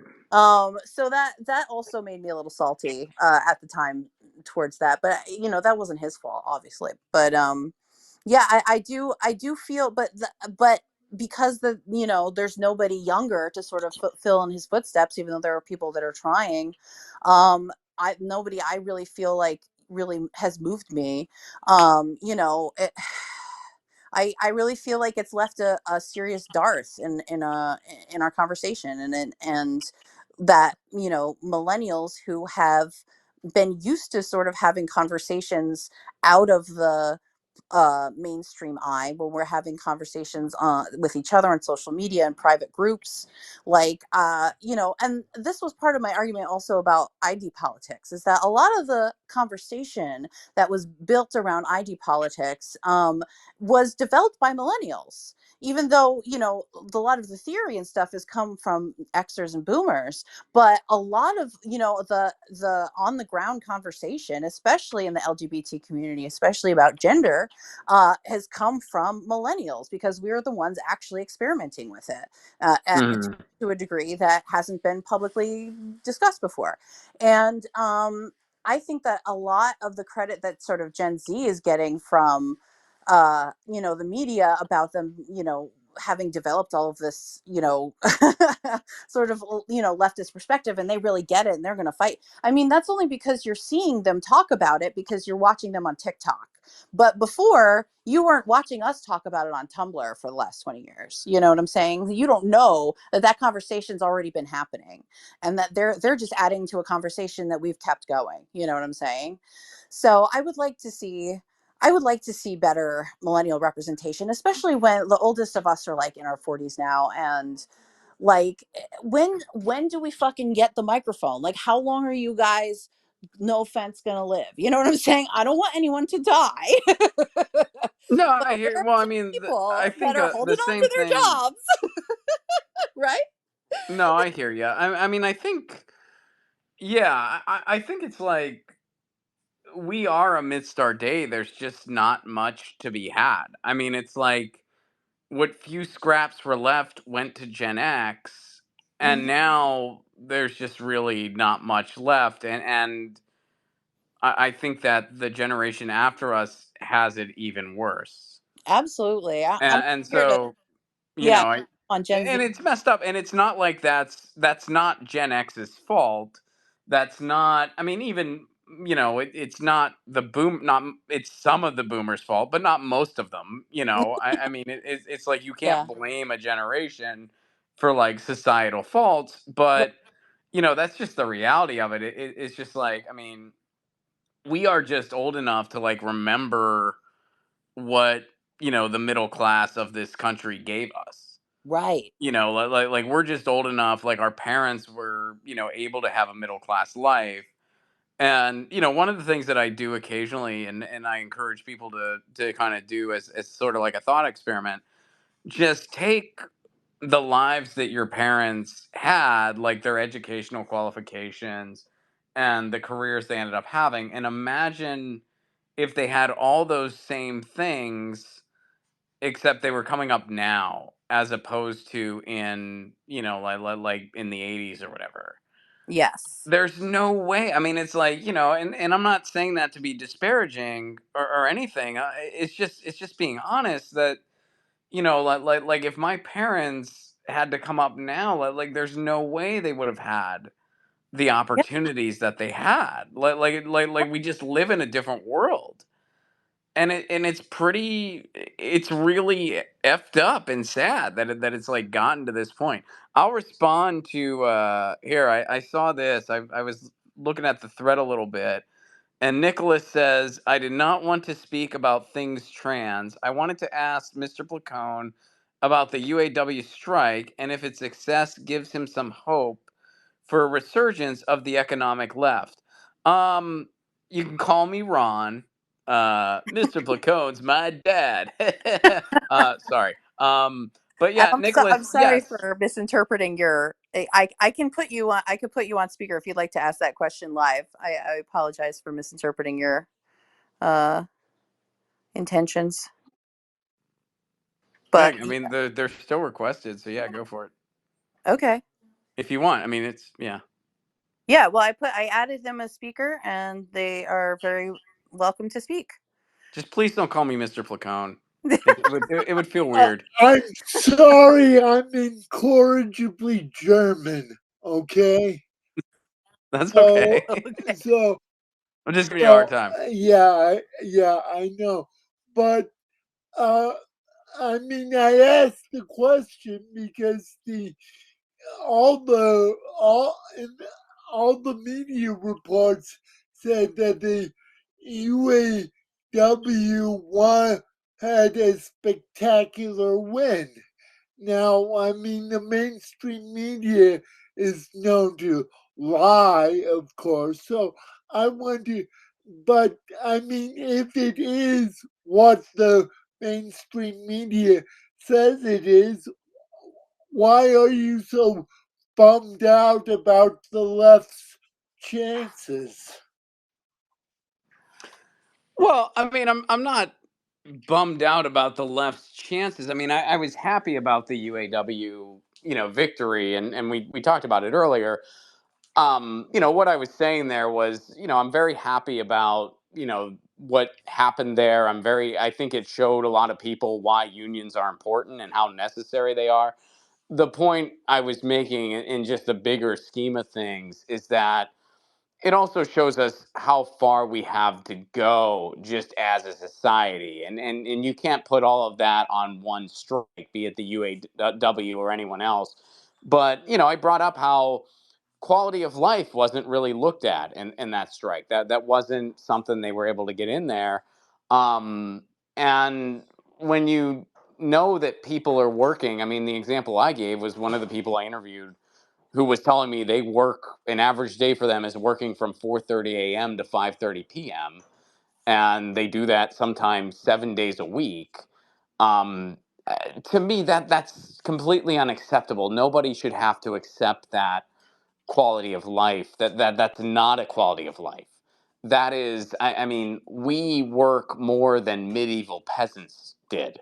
We have less vacation time than the robber barons did. This is by definition feudalism. So yeah, I think it's huge when you see stuff like the UAW victory, and that's definitely a step in a better direction. But looking at it from the standpoint of society, I mean, we certainly have a long way to go. So that was what I meant there. Okay, thank you very much. Thank you, Nicholas. Good talking to you. Yes, thank you, Nicholas. Thank you for bringing that up because that's actually a very interesting question too. Because I'll follow up on that and ask you, Ron, what do you think? Like, why isn't this an indication of a bigger, sort of leftist movement? Right? You sort of think that it almost would be, right? Well, I think it could be. I Yeah, mean, it certainly could be. I mean, it just happened. I mean, I think that all of these things are very significant, and I'm certainly not trying to downplay any of them, or I'm certainly not trying to be like, not recognizing their significance. I mean, the Starbucks efforts are huge. The yeah, UAW victory is huge. What happened here with WGA and SAG-AFTRA? I mean, even though I mean, the SAG-AFTRA deal, we'll see what happens. There's definitely a lot more concerns there. hmm Um, but like just the fact that people are standing up, and they're standing up to the studios, and a lot of people seem to be siding with the creatives. Um, there's definitely some reasons for a little bit of optimism there. While at the same time, still recognizing it's just the absolute absurdity of it all. I mean, I guess to use show business as an example, the studios are so freaking greedy and so short-sighted, and just corrupt, I guess, for lack of a better way to put it, that they were willing to just put everything on complete hold right after the industry was shut down for the better part of 3 years anyway. they just didn't give a shit. And they didn't give a shit because, first of all, they don't actually give a hoot about anything creative, but also because they're getting bonuses when their profit margins are met. And having the industry shut down, even though they were losing tons of money, like the balance sheet still went in their favor. So a bunch of these CEOs were happy about the strike anyway because they were still getting their bonuses. I mean, so it's an unsustainable thing. It's a thing that when you go by that model, eventually you're going to be living in a world where it's just too big to fail Marvel movies, and everyone else can go get fucked. And it's really a bummer to see. I mean, when I showed up here, and I know, like, maybe with this example I'm kind of getting in the weeds a little bit, but when I showed up here in 2016, I kind of felt a little bit, even back then, I kind of felt a little bit like a dude who showed up to the party at last call. And I'm like, well, hopefully I'll be able to get at least a shot or two. Now I really freaking feel that way, to the nth degree because of all this bullshit. And, with this last go of it, I mean, it can all just be traced back to the studio's greed. Everything the writers and actors are asking for is stuff they shouldn't even have to ask for. Yeah. Have writers' rooms properly staffed. Like give people fair residuals. Like these are things they shouldn't even have to ask for, despite what Bill Maher will say on his show. Yeah. Um, which, by the way, there's a guy who I hope nobody works for that guy. And yeah. I can only imagine. He's so awful.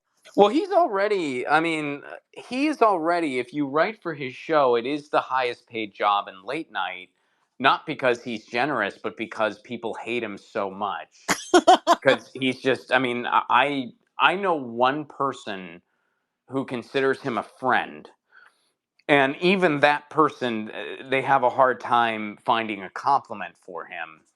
And everybody else I know who's ever encountered the guy, no one has a nice thing to say. Nobody has an. I know somebody, a comedy club owner, who has a story. They physically threw him out because he was such just an asshole. Wow. And this was back before he was as famous as he is now. And then their story finishes. Obviously I won't say who it is or whatever, but Yeah. like their story finishes, they got a phone call the next day from his manager, and they were kind of on the defensive right away and being like, just so you know, he was totally out of line. And the manager goes, oh, no, no, no, I'm not here to argue with you about that. That actually happens to him all the time. Everybody hates him. I just wanted to mention you forgot to pay him. Is the check in the mail? Oh, So it was like, even his own manager was just like, no, no, no, we know he's an asshole, but I mean, you got to pay him. He did work your club. Like, so anyway, I mean, wow. so yeah, I guess that's sort of. I think two things can be true at the same time. Where, like, yeah, there are some encouraging things happening especially in the labor space, where wow, we have not seen this anytime in most of our lifetimes, and that's very encouraging. However, on the same note, it's like this is the point society's gotten to. Yeah. Yeah, that's So a point too. everyone is so segmented. This is the Placidills. I'm sorry if I'm mispronouncing that. But I think it's the Placidills. Everyone is so segmented. We need to get back to old friendships. Politics is clickbait and it doesn't matter because the Yeah. Unity Party will do whatever they want. I Yeah. hear you. I hear you there. Absolutely. I'm 300%. That's a great note to end on as well. So why don't Yeah. you why don't you give us a little where we can find you, and we'll wrap it up. Yeah, you can find me online at ronplacone.com. You can find me here on Twitter at Ron Placone, Ron Placone on Instagram, just Ron Placone on all the socials. My new podcast series that thank you so much for letting me talk about that. It's still very new, so I haven't gotten to talk about it much yet, but it's called 1000 the Podcast. You can get it wherever you get your podcasts. And I do post clips on YouTube, but I highly encourage you to follow it audio because I just feel like it's best consumed that way. My movie Left at Wall, we got some screenings coming up. It will be in Washington, D.C. on March 20th. And it will be in Pittsburgh, Pennsylvania. And I will actually be at that one. We're doing a show and a Q&A after on March 22nd. So you can get tickets and all information at ronplacone.com. And we'll be announcing more screenings and more, like stuff happening with that in the coming weeks. Awesome. Well, thank you so much for coming on, Ron. This was an amazing conversation. Every conversation I have with you is amazing, but it's very nice to have one again after so long. So I'm so glad that you came on, and I'm glad to hear about your podcast. And I think it's wonderful. I absolutely recommend everyone go out and subscribe to it right now. And Please. yeah, let's do this again soon. This was such a great conversation. Thank you Yeah, again. this was a blast. Thanks for having me, and awesome to reconnect with you. And yeah, we'll definitely be in touch. Yeah, please. Absolutely. All right. Well, thank you so much. And everyone, go have your dinner and have a wonderful evening.